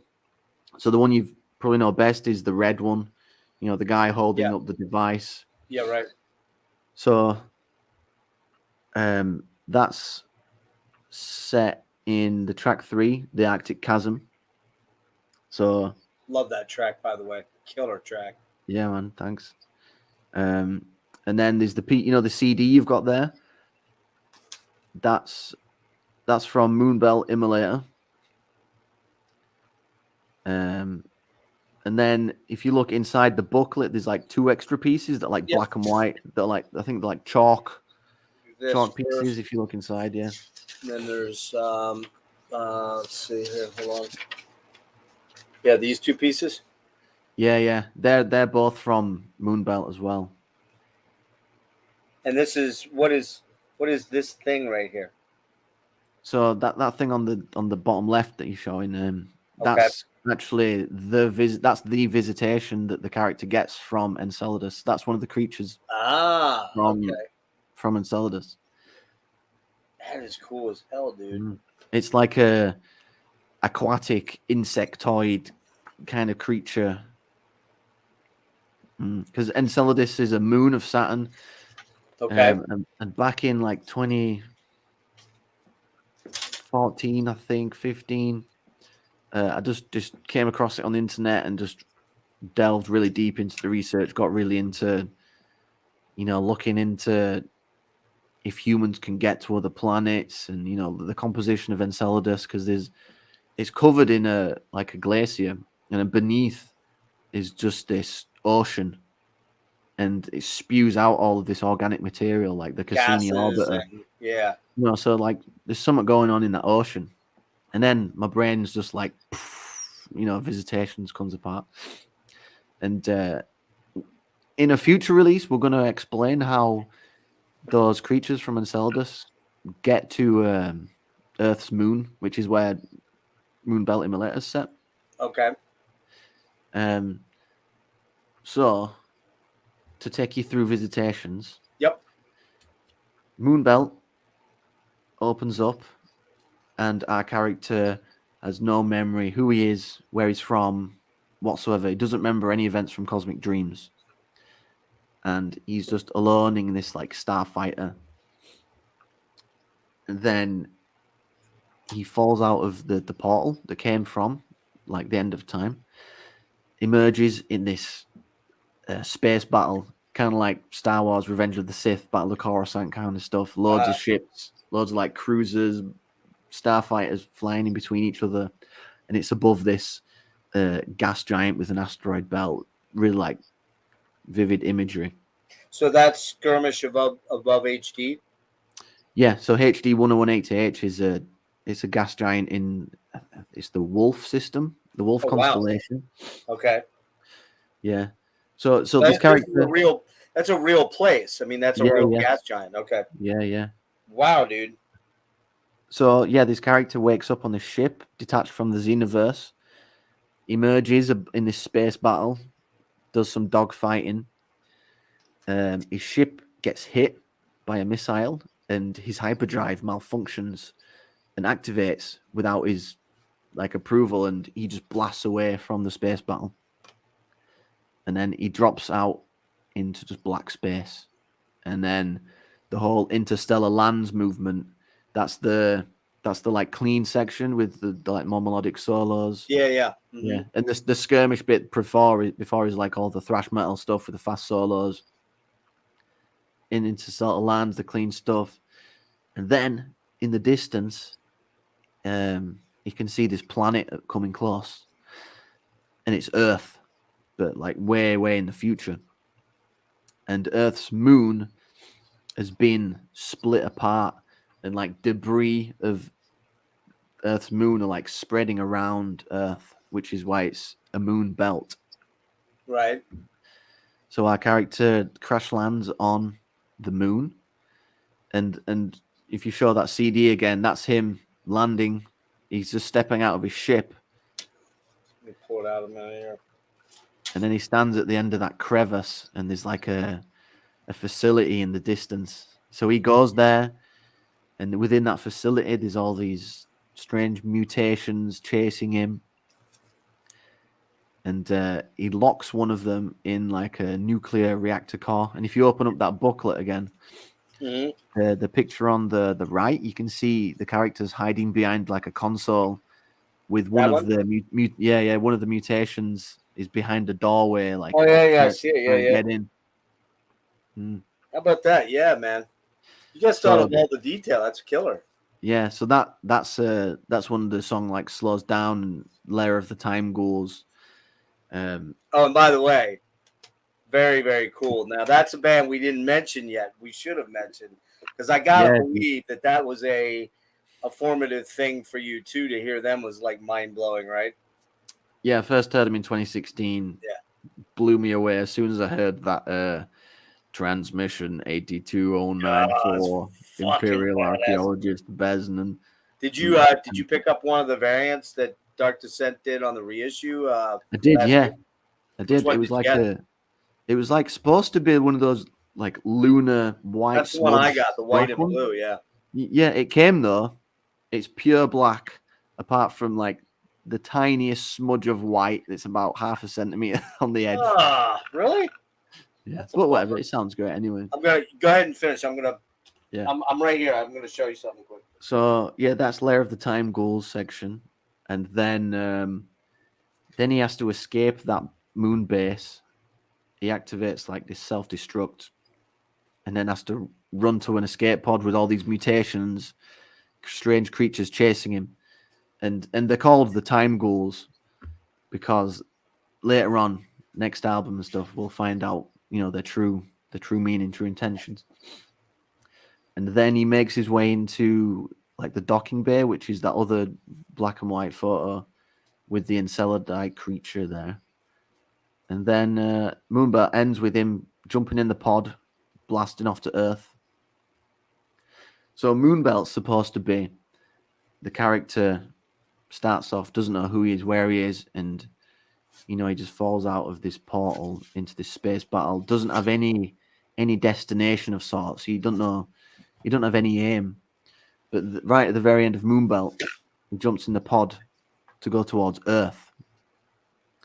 And as soon as he sees Earth, he thinks, I know this place. So Moonbelt ends with him knowing where he wants to go. So that's why the whole song, I mean, even though there's a lot of stuff going on, a lot of locations and events, it's all thematically one thing for the character. Now the 4 tracks, or I'm sorry, not 4, the 3 tracks On side 2, yeah. Yeah, petrified in the hypogean Hy- gowl. Hypogean Gowl, I say. Yeah. Gowl. Okay, I've never seen that word before. What is that? So hypogean means subterranean, Okay, and Gowl means a jail or like a confinement or a cell. you're spending a So lot of time in reading a lot of stuff, aren't you? yeah, I like a lot of video games. Give me a lot of ideas. Ah, okay. Bloodborne. Well, I was just going to ask Bloodborne. My kid loves Bloodborne, and I got to say, I'm an old man, so gaming like passed me by way long time ago. For me, gaming is Galaga and what's that one? Defender. Those were the two. Oh, nice. I loved those games when I was a kid, but I was also in the arcade trying to pick up chicks. I really didn't care much about the games, but yeah. So I mean, it's clear that that's a good one. And let me just show you something. I'm not doing this to gloat, and I'm not doing this to upset you. No, I'm excited to see the variant color one. I just want to show you. This was a birthday gift. Otherwise, I'd send it to you. It was a birthday gift to me. So this is the reissue, and then here's the. Oh, nice. That looks great. That looks like two moons colliding stars or something. Yeah, the killer. Amazing. If that wasn't a gift from my son, I'd honestly I would send it to you. But it was a birthday gift, so yeah. And then the nice insert there. But I'm sorry to hear they kind of screwed you like that. That sucks. Nah, whatever. The music's good enough. You know what though? If it's the black and you said it's white, I thought there was a very exclusive black, and it was the one that was only. I think it was only like 100 copies. That one's like 150, I think. You may have gotten one of the real exclusive ones. Yeah, I might have done. I first heard Time Goal 2016, and literally like the next week is when Dark Descent announced the new reissue or something. So that's when I picked it up. So we kind of came to the end, or the three other tracks, or the story continues. Side 2, Hypogean Gowl, the character is in the escape pod blasting down to Earth. And he can see out of the viewport of the pod. He can see like the far side of the Earth. There's all these strange spires that are sticking out of the planet and extending out into space through the stratosphere and that. And he's like, "What is that?" He feels like drawn to it. He's really like bewildered. He needs to go there. So when he lands on Earth, it's Earth way in the future. Like devastated, disaster movie kind of stuff. Mm-hmm. So Hypogean Gowl's about him traversing the remnants of Earth, and he gets to this place where there's all these strange spires sticking out the ground. And at that point is when these spires come to life, and there's like an ancient, humongous being like the size of the moon that comes out of the Earth, which is why it's called Hypogean Gowl, because Hypogean beneath the Earth, right? And this ancient one is being trapped there like a prison beneath the Earth. In this prison beneath the Earth, yeah. Yeah, and the coming of our character, the Amnesiac, is what like brings her out, this ancient being. Okay. And then at the very end, when Hypogean goes or does all like the blasting and the solos, is when they have this like big triumphant battle against each other. But our character's a bit like, what the hell? He doesn't remember anything. So he doesn't know why this ancient being is attacking him. He doesn't know who it is. And at the end of it, because he's had all these like Jedi like powers, he doesn't know where they've come from, and he manages to defeat this ancient one. This ancient one's called Elus, and because she was defeated, she summons this like gateway above the Earth and escapes through it, and then it disappears. So our character's left there, just arrived on Earth, being attacked by this ancient cosmic being, just being like, what has gone on? And because of his powers, he manages to live like thousands of years. And during his time, he goes and lives in the Arctic chasm.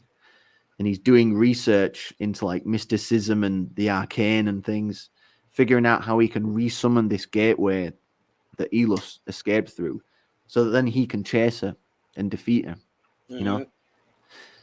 And he needs one item to summon this thing, which is when he goes to this place, the red place. Okay. He creates a portal to this realm called Raskazu. And in Raskazu, there's this obelisk. The Temple of Ostix is this black obelisk that you see on the red album cover. I feel like I really need to be stoned right now. Just saying. I think it'd be great. Yeah, I don't smoke weed, but I don't think I need but it. I do a little bit, but not a lot. But I feel like I really need it right now. Yeah, so this guy's trying to locate these items, which is why he's holding up this device, which is like guiding him to this obelisk. And then within this obelisk, he finds this labyrinth where he finds these urns, which give him the power to resummon this gateway. Then he flies up, and then planetary hypnosis starts, where he goes through the gateway. And even though it's been thousands of years for him, he goes through the gate, and Elus has only just escaped the battle, and he's fleeing away. Oh, really? So he catches up. Yeah. So once he goes through this doorway, the time warp or whatever, the time dimension. Yeah. So there's like a whole like pantheon of ancient beings that I'm like slowly putting together, and they're all scared of the amnesiac, our character, because he's like transcending time. He's defeated one of their like brethren, and they're like, right. So in planetary hypnosis, our character chases after Elus and like battles the whole pantheon of like ancient gods, which comes about at the end of time. Time and space is unfolding itself. The destruction is that powerful. So it turns out that our character is the same character from Cosmic Dreams that they were witnessing. Wow. So yeah. So our character in Cosmic Dreams sees this ancient battle. Time is ending. And then they go through their own whole journey. Right. At the very end of Visitations, they become the subjects of Cosmic Dreams. Aha. And it's left on a bit of a cliffhanger right at the end. Right. So now, if I just making sure I got you right on this, the new album, did you say you're doing a single first? You're doing an actual single and then doing the album, or are you getting into the is the story arc picking back up with the album, or is there a single? Did I hear that? For the next album, you mean? Yeah. Mm-hmm. So the next album is going to start the same way. It begins with Cosmic Dreams, the single we've already done. Right. And that character gets split off into two people. Right. And the second part is for the new album. The second split of character of this human is going to be the second album. Yeah. Okay. Cool. Yeah. And you can't say when that's coming out because you're still recording it. You're still working on it. Next year, I hope. Next year. Yeah. Wow. Let me ask you this. I'm coming down the pike here a little bit. How the pandemic hit you and the band in particular, with the timeline of your progression as far as moving forward? I would imagine it probably put the brakes on some things that you had planned, or some maybe the way things were rolling, and probably did affect your gigging, I would assume, right? I'm going to say that it actually benefited us a lot, because Visitations comes out May the 4th, 2020, the very beginning of the pandemic. And we did have a short UK run booked that we cancelled, and Artificial Brain were coming to Leeds, and we were going to do that as like our release show. Okay. So that didn't come about, unfortunately. But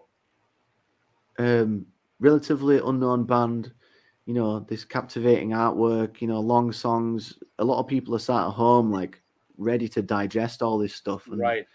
I think that's why it caught on a bit, You might, I think you might be right, because, that's a buddy, like I said, like I led off when you were backstage. A buddy of mine who's I'm pretty tapped into the metal thing too, but he's really tapped in. Like without sounding like the old man get off my lawn guy, I sometimes feel there's just too much going on. There's too many bands suddenly coming up, and then just doing one album or a demo and then disappearing. I mean, but that's a good thing to have a lot of variety. But the problem is a lot of time the variety isn't that great, if you get what I'm saying. But when he brought up this band, and I mean, it's not just you. It's bands like, which I'm going to get into in a minute when we talk about touring, but bands like Bedsore and Worm, and Yeah. now of course I'm blanking on some of them. There's just a lot of Cosmic Putrefaction, and a lot of these bands that are kind of either one or two person bands where they're not, you're a full band, but where they're doing these pretty intricate sort of new sci-fi stuff. Which you had Demolition, Blood Incantation, and Time Ghoul, and some of those originals, and Blood Incantation's in the middle there. But I think it really, when I heard this album, I'm like, all right, I hear the Voivod, I hear the death, I hear the influences, but I hear something pretty fresh and pretty cool.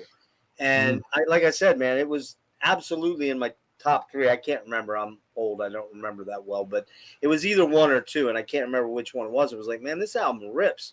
And I hadn't listened to it in a little while, and I threw it in the car the other day I had to have an MRI on Thursday.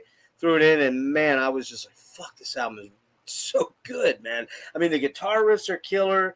The songs are angular, but they make sense. Like, the transitions aren't these crazy transitions that are so off the cuff that they're not tuneful. And then the groove, I'm just using groove as a general term here. The jamming groove sections are like, they suck you in. And so I think you're right. I think that people had a lot of time to kind of digest this. And I guess what I was asking more in terms of, I guess it gave you a lot more time to start thinking about what the next move was going to be then, right? Yeah, so we spent a lot of time just promoting the record, putting out merch, doing like the action figure and stuff, and just planning our return to live shows, because in September 2021 was when the first time we came back, and we did like a UK run, like 11 days or something. Was that the Skeletal Remains? No, that was last year. That was a different one. But okay, in 21, that was going to be a lot of people's like first experience of us, from the debut album. Mm-hmm. So we were just building up to that, figuring out when we'd be able to do our first tour in support of it. And it did come a year and a half late, but I think because of the pandemic, a lot of people were still, people listened to it, and they were ready to wait for it, and to see it live. And you're doing the whole album, right? I mean, like when you're touring now, you're doing basically the whole album. Yeah, when we do headline shows, we do Cosmic Dreams and then all of Visitations. Yeah. Okay.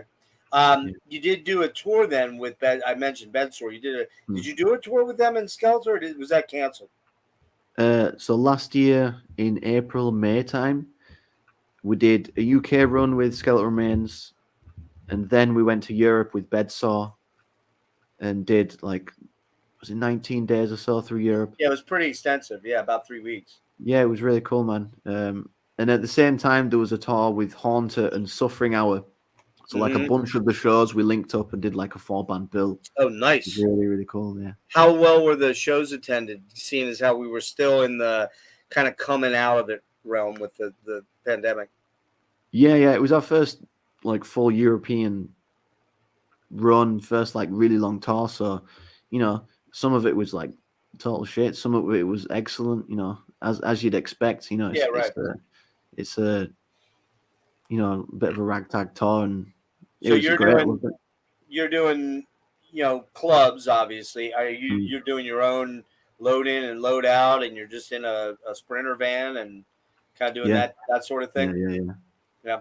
I mean, that's a young man's game. That I will say that like if somebody came up to me, if I was in a band and said, "Hey, let's do a tour in Europe in a Sprinter van," and you won't really sleep much, but and you're loading your own amps in and shit, I'd be like, "Fuck you, man." No, yeah, that's exactly what it's like, and I'm glad I've done it, and I can't wait to do a load more horrific tours like that, because you just need to do it. Well, it builds character, and it kind of it makes you appreciate it if you get to that level where you are gonna maybe get a low opening slot on a bigger thing. And speaking of that, you got a big one kind of coming up with the Voivod guys in April, right? Yeah, we're doing like the full UK run. It's like 5 days, I think. We played with Voivod in the past. We played them once in Right.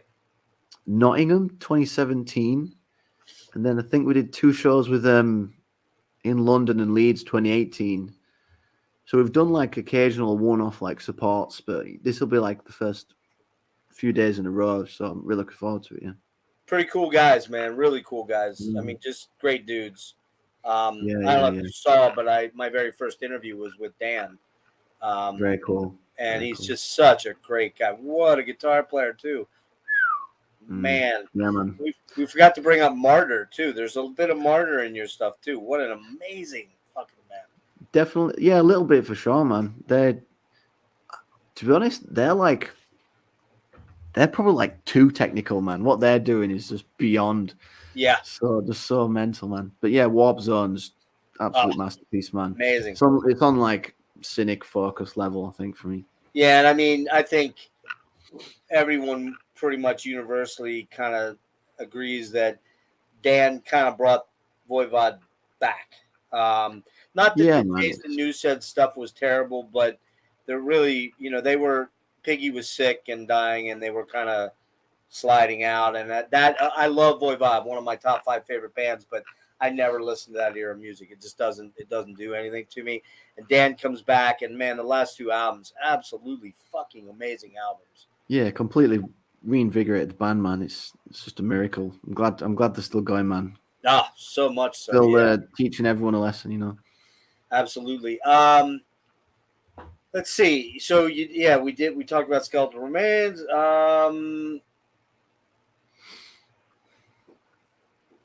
The thing, I guess, have you had any offers to come over to the States at all? I mean, we've built up a bunch of friends over there and then I'm sure we can put together our own little tour for sure. I think we were thinking about coming over, bit of a DIY tour, just making it work no matter what. Mm-hmm. But you haven't heard from anybody like, say, you're familiar, I would think, with the Maryland Death Fest or something like that, like or maybe Decibel Fest or something like that. You haven't heard from them yet? When the next album comes out, that'll be much more likely. Yeah, right. We were thinking about maybe just trying to come over for like a couple of really short runs, trying to make it work in the meantime. It's expensive, though. I mean, don't kid yourself. Yeah. It's not cheap to get over here, No, especially with regards to passports and Mm. visas and all that shit. Not cheap. I mean, if you're gonna do it, make sure you. I don't need to tell you what to do. You're doing this. I mean, just be careful. But if I could help in any way, I'd be happy to do that. I think there's a lot of good bands over here that you could probably maybe look to link up with and do sort of an opening slot. But it's tough though for you guys to do an opening slot, because unless you just do your the 3 tracks and maybe Cosmic Dreamer or something like that, you otherwise you're doing Moonbelt Immolator, and that's it. You're kind of done. Yeah. If we do like a short support slot, 30 minutes, sometimes some gigs we've gone on, just walk on stage and it's like, yo, this is our last song. We just do first song, last song, right? Yeah. Let's talk a little gear real quick. I'm kind of winding down. I've kept you an hour and 45. We'll wrap up around 2 hours, and I've really enjoyed this conversation. I hope it's been cool for you as well. But yeah, for sure, man. Let's talk about some gear. I saw that you're playing Jackson's, and I think you have an Ibanez. I thought you had an Ibanez, or are you playing BC Rich Ironbirds? Because it looks like an Ironbird shape, but I couldn't. Yeah, me and Joss, we both have an Ironbird.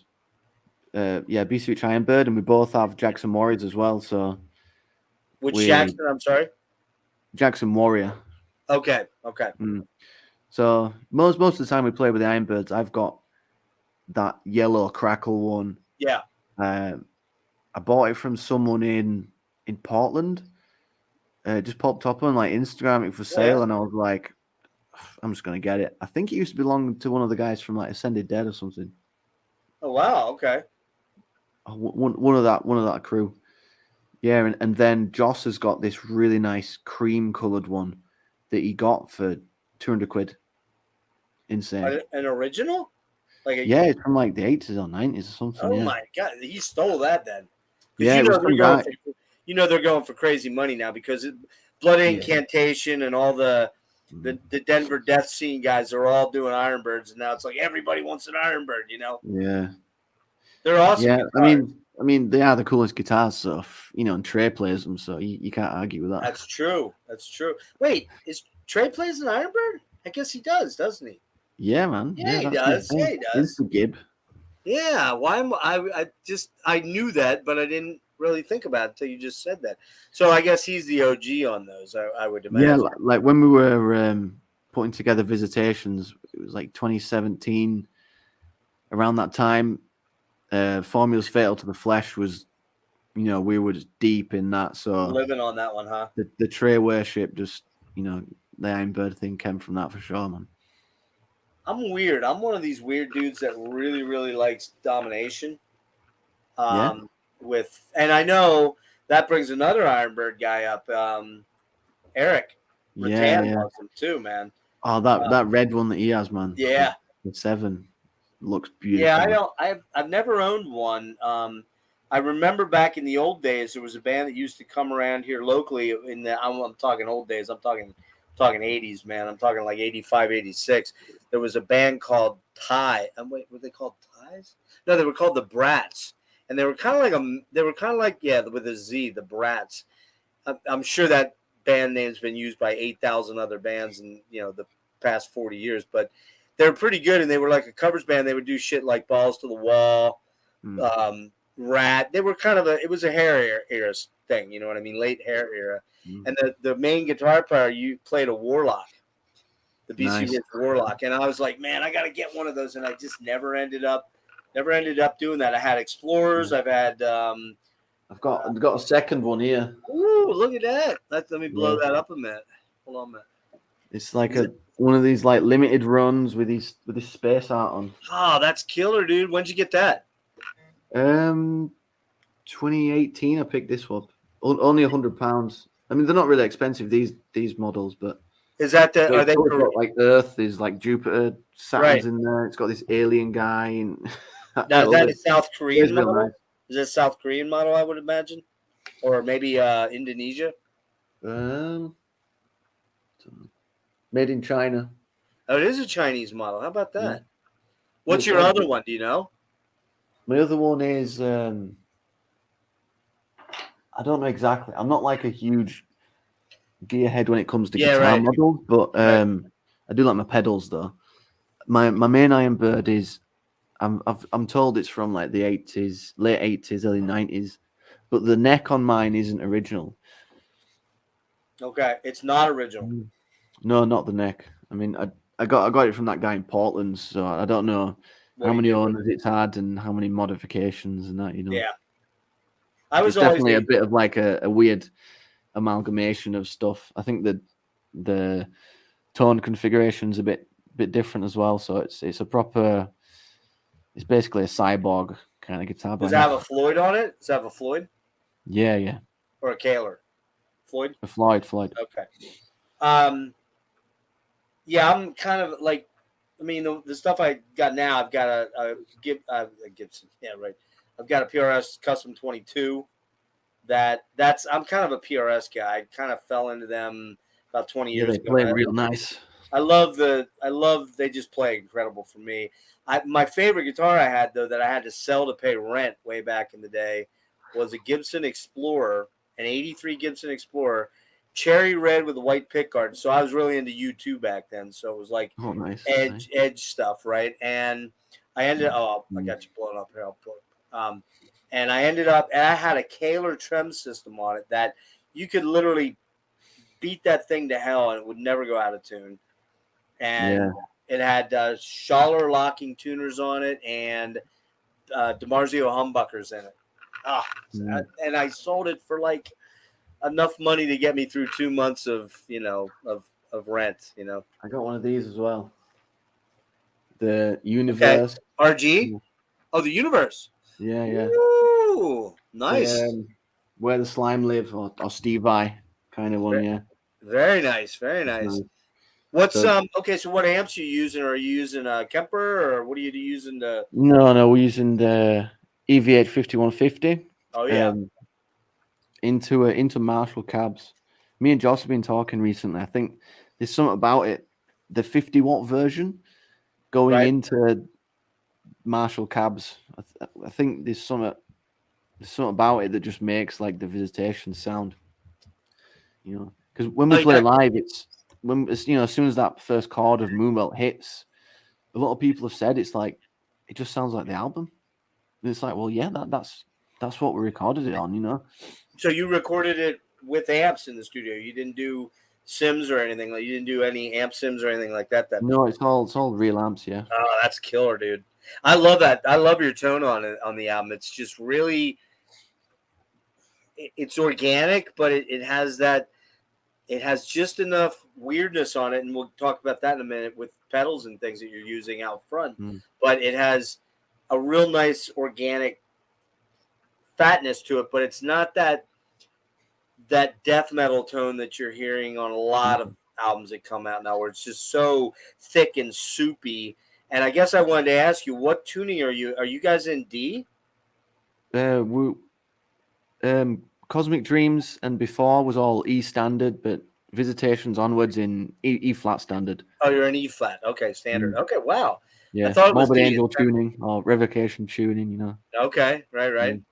Yeah, you What have do you no use? idea though how long the mix took for Visitations, man. We were What do you mean? recording through like 2018, and then the mix took like over a year, man. It was mental, just getting Wow. all the sound right, because we still wanted the organicness and a bit of like reverb and a bit of in the room vibe, but Right. we still wanted it to hold up to like modern albums like Revocation, and it still have that punch to it. So somehow we veered back and forth, and eventually we settled on the tone that it has now. That's great, man. I mean, and there's a nice fatness to the bass. The bass is very prominent because your bass player, Joe. No, what's his name? John Riley. John. I'm sorry. I apologize to your bandmates if I screw their names up. No, it's funny because all of we got John Riley, we've got John on bass, Joss on guitar, and the previous guy was Joe. So we've got 3 J's to get mixed up That's with. probably why I was thinking it. Yeah. What are you using for effects? Because I know you're big into that. So what kind of stuff you got going on there? I ain't got my board with me. It's at the practice room, but a lot. So I have a Digitech whammy, and I use that to drop down a fourth, as if we're playing like 7 strings, and a couple of moments in Moonbelt and Arctic. Then I've got this pedal called the J Rocket Hooligan pedal, and I think it's discontinued now, but it's supposedly meant to emulate a fuzz pedal running out of battery, and it creates, if you go like clean tone straight in, it's this like totally minging cardboard like glitchy sound. Okay. But you fire it through like the EVH and with reverb and stuff and delays, and it creates this sort of like low rumbling kind of like a Hans Zimmer like soundtrack kind of vibe. And in Moonbelt there's a couple of sections where there's like it's like drops down to atmospherics, and there's huge like swelling in notes, and that's where I use that, yeah. And I've got Phaser, which is what is it? Who makes that? MXR Phaser. I've got a Digitech Turbo Flanger, and those two, they do really similar stuff. So when you want to just add it onto a riff to create some like waviness or wonkiness, or something, that modulation stuff, yeah. And then I go into something called a Super Ego Electro Harmonics, and it's a bit like a synth pedal, but like when you play a note, the note doesn't come straight in. It sort of senses it, and then slowly swells it up. Swells, yeah. And you can mess about with like how fast it comes in, how fast it decays, and then if you play a second note after it, you can choose how fast the first note stays and while the second one, dips. Oh man, what's It's that? this- What's that pedal again? It's a Super Ego Electro Harmonics. Oh man, I gotta check that out. I never even heard of that. That's a really special one. And then that goes into carbon copy, MXR delay. Okay. That's all the stuff that's in the front of the amp. And then in the back in the effects loop, I've got an MXR EQ, 10-band EQ, and I've got this like weird setting. It's kind of bizarre. Instead of like doing like a straight dip and then up or like a mountain kind of shape, some of them are max, some of them are super low. It's kind of zigzaggy. Okay, that's weird. Yeah, if I fire that straight through the distortion with like nothing else, it kind of sounds like the tone from Heretic, Morbid Angel, that controversial tone. Yeah, that sounds like that. So I only use that for my solos though. I'll just click the effects loop button on, and it goes through that, through a chorus, and then the Hall of Fame 2 reverb. You're not using any rack stuff though, right? No, it's all just all floor pedals on the floor. Yeah. Okay. Yeah, I'm kind of. I mean, like way back when. Oh man, some of my very first. And again, I hate to sound like an old guy, but I am. But like in the '80s, I had like some of the original, like the Chorus CE3, which is still one of the best choruses you'll ever hear. I can't remember what the compressor is that I used. I guess it was the Boss compressor and the DD1, and I had original pedals on. Yeah, that okay. Well, you have one of them? Wait a minute, let me blow that up. That's a DOD. That's DOD. FX90 delay. No, I did not have one of those. I had the Chorus CE3. I never used any DOD pedals. I was always a Boss guy. I had some Strymon stuff and some like the Strymon timeline's fucking amazing. That's what I still have now. And then I use the what's it called? The green stomp box from oh god, not Mesa. Mesa's an amp. What's come on now. Fuck, they did the pod. Oh, line 6? Line 6. Yeah. The DD, I think it's the DD1, the green box. Right.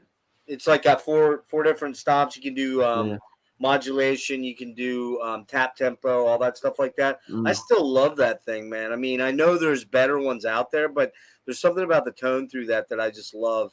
Sometimes you just latch onto one pedal, even though it's you get it here. You just like, this is the one. Yeah, it's in your ear, and you're like, yeah, I just don't want any other tone. But you say you have a big board, and it's funny because I don't know if you know. Are you familiar with the American player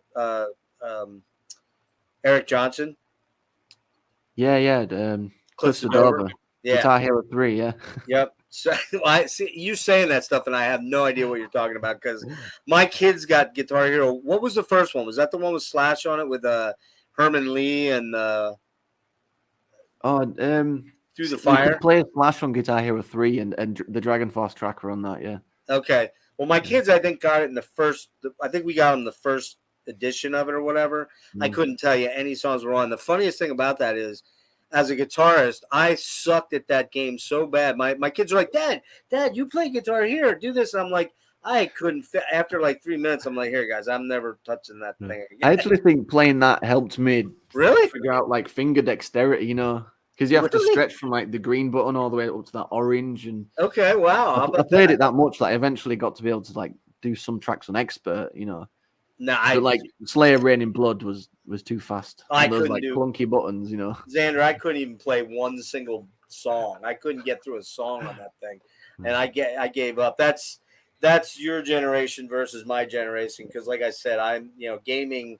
My kid, I'll tell you the game that I played the most, and the only game that I really played with my kids was Spyro. Spyro the Dragon. I love that game. But that was about it. Every other game they wanted to play, it was like, here, Dad, come play this or come play that. I'm like, no, I'm just like, I'm not very good at that, guys. Sorry. It made me feel stupid is what it made me feel. So, but yeah, I mean, like, the thing about guitars and guitar nerdery and guitar gear stuff is, man, you can get super locked into that, and you can spend a fortune on all that stuff. I mean, you can just kind of go crazy, right? Yeah, like some of the like high-end pedal, like Strymon, Blue Sky, that reverb, or is it a delay? That's you just can't get better than that, But it's like £400 or something. Yeah, the Blue Sky is the creme de la creme. It's just such a beautiful, amazing thing. I don't have one of those. I don't even, do they make them still? I would imagine they probably do. I think so, yeah. It's probably a big seller for them, yeah. But I mean, there's so many boutique pedals out there that you can just go crazy with spending shit tons of money on and stuff like that. But it's kind of cool to see that you're, a lot of guys your age would probably be opting for an Axe Effects or, but you're not there. You're down into analog. Yeah, definitely. I remember starting gigging like through like 2013 onwards, and like occasionally there'd be a band like a young band who would just bring Axe Effects or Kempers or whatever. It's like, how can you afford that? You're like 16, and how can you afford, mom and dad? But, yeah. But no, I never liked the sound of them. You can always tell, I think. There's just something about them, Well, live, for sure, you're not, and I know it's one of those. I think a lot of the impulse responses and things like that are pretty damn. You can kind of mimic your thing now, but the problem with that is, like you said, you got to have the money for it. Number one, and number two, carrying that shit around, taking a Kemper into a club where you're going to be worried the whole night about, it's like, whereas a head, you kind of know what you got there. You got tubes and you got some electronics. If you're careful with things, you're probably more worried about your pedal board than anything. Yeah. If something goes wrong with the amp, you're like, right, I need to check this, and this, and then I can probably fix it. But if something goes wrong with the Kemper, what the hell do you do? Yeah, what do you do? Exactly. Especially if you're using it as your backline, and basically you're just plugging into the, the board. Yeah. I mean, not the PA. You know what I mean? But I mean, but the other thing too is, and I think you'll agree with this as a guitarist, you kind of,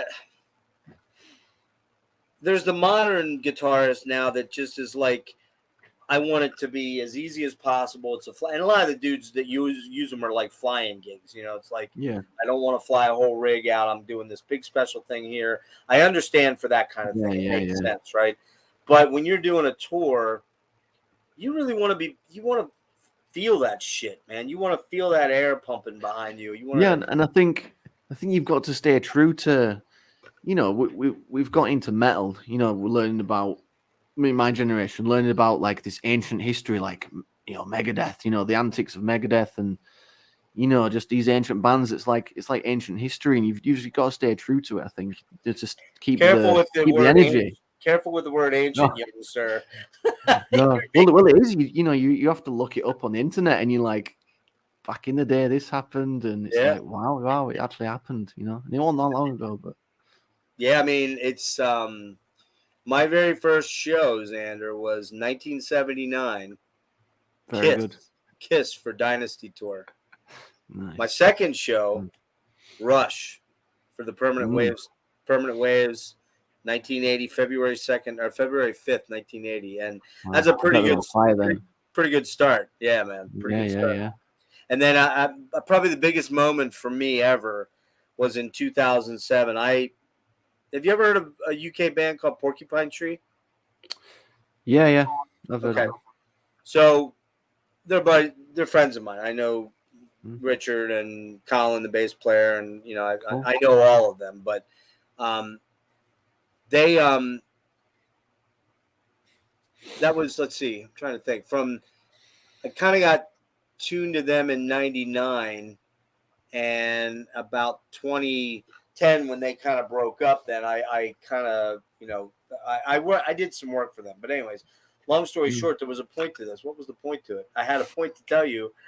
Man, I'm getting that old that I'm dropping things out here. That is terrible.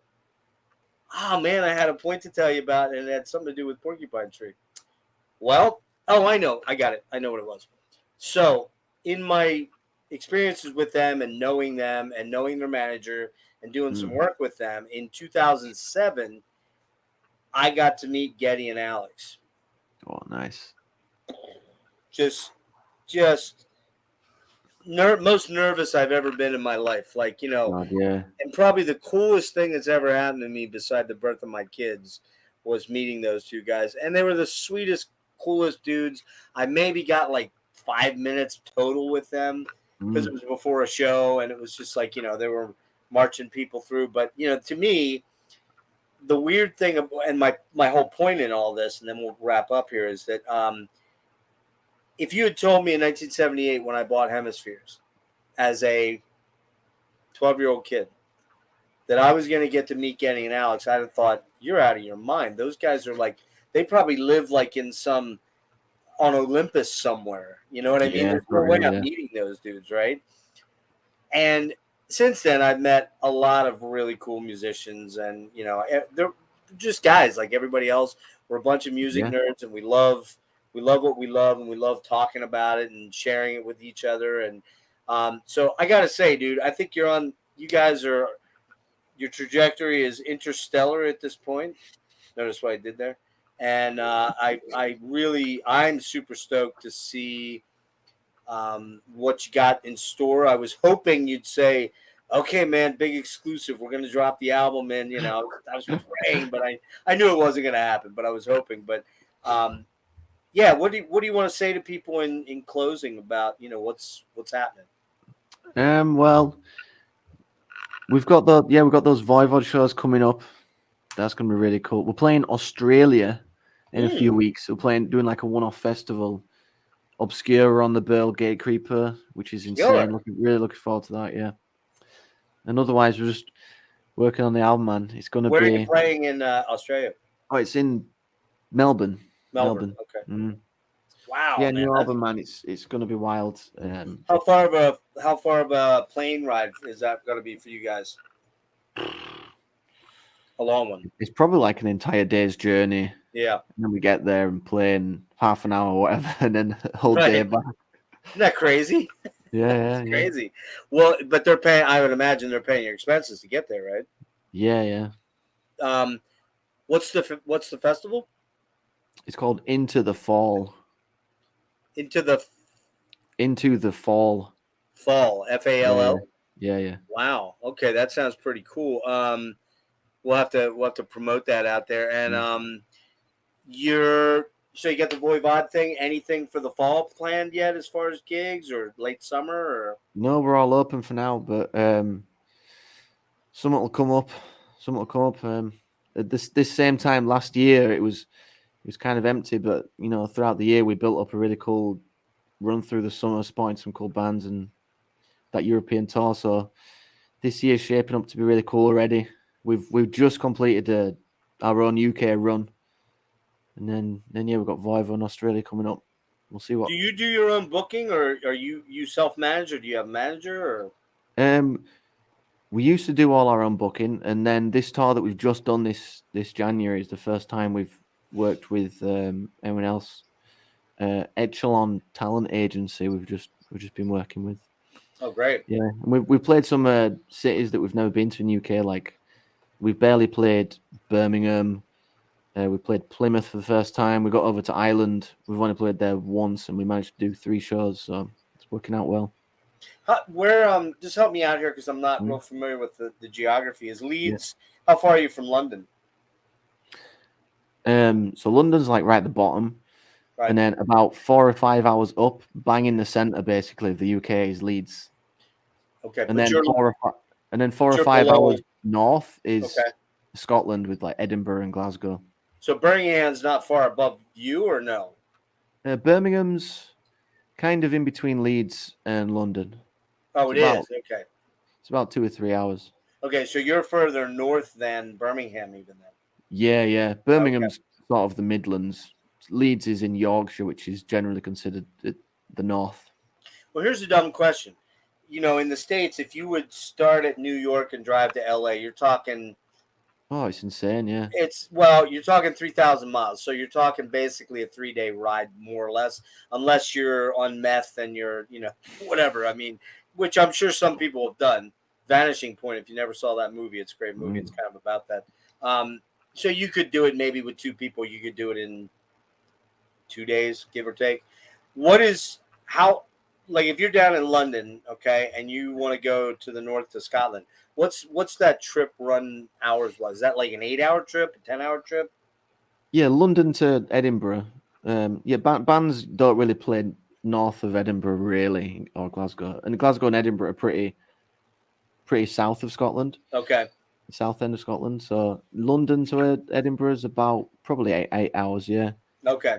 So yeah, So like bands come over to UK and do like, I mean, you do like London, and then you do like Manchester in the center, and then you do Edinburgh in the north, and then maybe an island show. And then you can maybe dot around 5 or so extras, but you wake up in the morning, you can set off to the venue at like midday, 1 p.m., and you're there in 3 hours, the next city.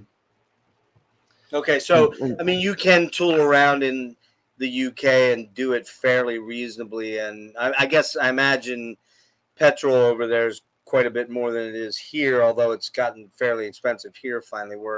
Yeah, it's horrible at the moment. Yeah. Yeah. Yeah. Yeah.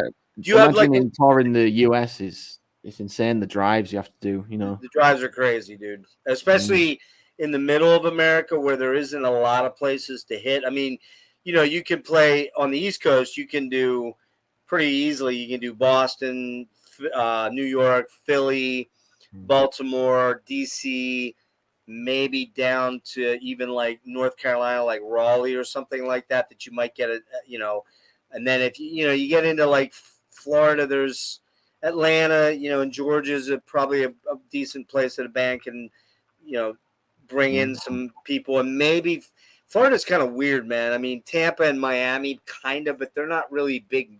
Strangely, Tampa's still a big metal place, but Miami's not really a big, and Tallahassee. But then you go across the southern end, and really New Orleans is the first next big place. You're not playing anybody in Montgomery in Alabama. You're not getting any crowds there. You're not getting anybody in Mississippi. So you almost have to hit then like Houston and Dallas, but then you've got like nothing out to California except for Phoenix. Yeah. And then you got the West Coast swing up to, like San Fran and LA and San Diego and maybe Seattle and Portland. But then there's all that space in between there with only like Denver as maybe the real choice spot, and then Chicago, Yeah, like I see bands announce tours and people are like, oh, how can you not come to my city, but America's big, it's huge. Like each state is like probably way bigger than just the UK. A lot of them are not. Some of the small ones like Delaware and some of those Maryland and stuff aren't, but yeah, like Pennsylvania, people where I live. Do 6 people hours generally come out to shows? Do people travel really far to come to a show? Do people travel really far to come to a show? No, I wouldn't. I'm very fortunate because I live in Lancaster, Pennsylvania. So I'm an hour from Baltimore. I'm an hour and 15 minutes from Philly, maybe 20, and I'm 3 hours from New York. So if I really wanted to make a thing of it, like when Porcupine Tree came over, I did like swings all over. If I want to go out to Cleveland, 6 hours. But and I've done that. I've done long ass drives, but I'm a Looney Tune. A lot of people are not like me. They're not like, yeah, I'm going to take a week off and go hit a bunch of shows of my favorite band. Most people aren't going to do that. So no, they don't. I wouldn't say that, but I would say that there maybe in these states there are a contingent of people that have better disposable income at times. So they might be like, yeah, I'm going to fly out to LA and catch that West Coast swing or something like that. So it's possible. But I mean, like if you get over here, I would suggest you look at the East Coast first and foremost, because that's where you're going to be able to make. You're not going to spend as much. You know what I'm saying? Like that's where the two coasts are where the boom boom boom shots are, and that's where you're going to probably bring the most people out. But yeah, you do see bands like Candlemass, old bands, right? Of course. But they'll come out and they'll play like 5 gigs, and I'm like, how the hell are they making any money doing this? Like, like even Candlemass, I'm sure they bring 15, 18 to 2,500 or whatever maybe, but still, it's like I'm like, how are they going to make any money doing this tour? Yeah, man. There's a lot of logistics around that. Yeah, but like in the UK, like if something's an hour away, people probably consider that like a big journey. Yeah. No, like I went to see Revocation in Manchester last night, and that's about an hour from Leeds. Right. So, and I don't reckon anyone else made that journey from Leeds last night. You know, it's all just Manchester heads that like just get the bus in from 10 minutes away or whatever. Yeah, and let's be honest, you know, I think there's also an age thing that's involved in it. I was still traveling a lot to shows until I was about in my early 40s. Then it became a little, you know, I had teenagers that are, you know, as I said, my son's your age. And there was other stuff. I had to start considering, well, and I had good disposable income, but I couldn't go blasting a ton of money on hitting 15 shows or something. You know, it was just like, be smart, be smarter. And I had to rein myself in from that kind of stuff because my inclination is to go, fuck it, I'm going to go catch 10 shows of this band because I love this band, even though I'm going to see the same set list over and over and over, you know. But yeah, I think, you know, it would be great if you guys could get over. But I would say, you know, make sure you got your finances all sorted out because you don't want to come over and lose your ass crazily, you know. Yeah, definitely. We're thinking about doing like some super short runs just to say we've done it. But I think when the next album comes out, there'll definitely be some like, you know, legit opportunities jumping on. I think Maryland Death Fest for you guys would be perfect because if you could get on that bill, even if you're one of the early bands and you're going on early, you could set up a small tour around it to hit, which a lot of those bands did the last Death Fest. I mean, there was a crazy Death Fest here last year and 22, and all the bands that showed up, suddenly there was, you know, like Demolich was playing like literally, I kid you not, they were playing like a barbecue place in Virginia out in the back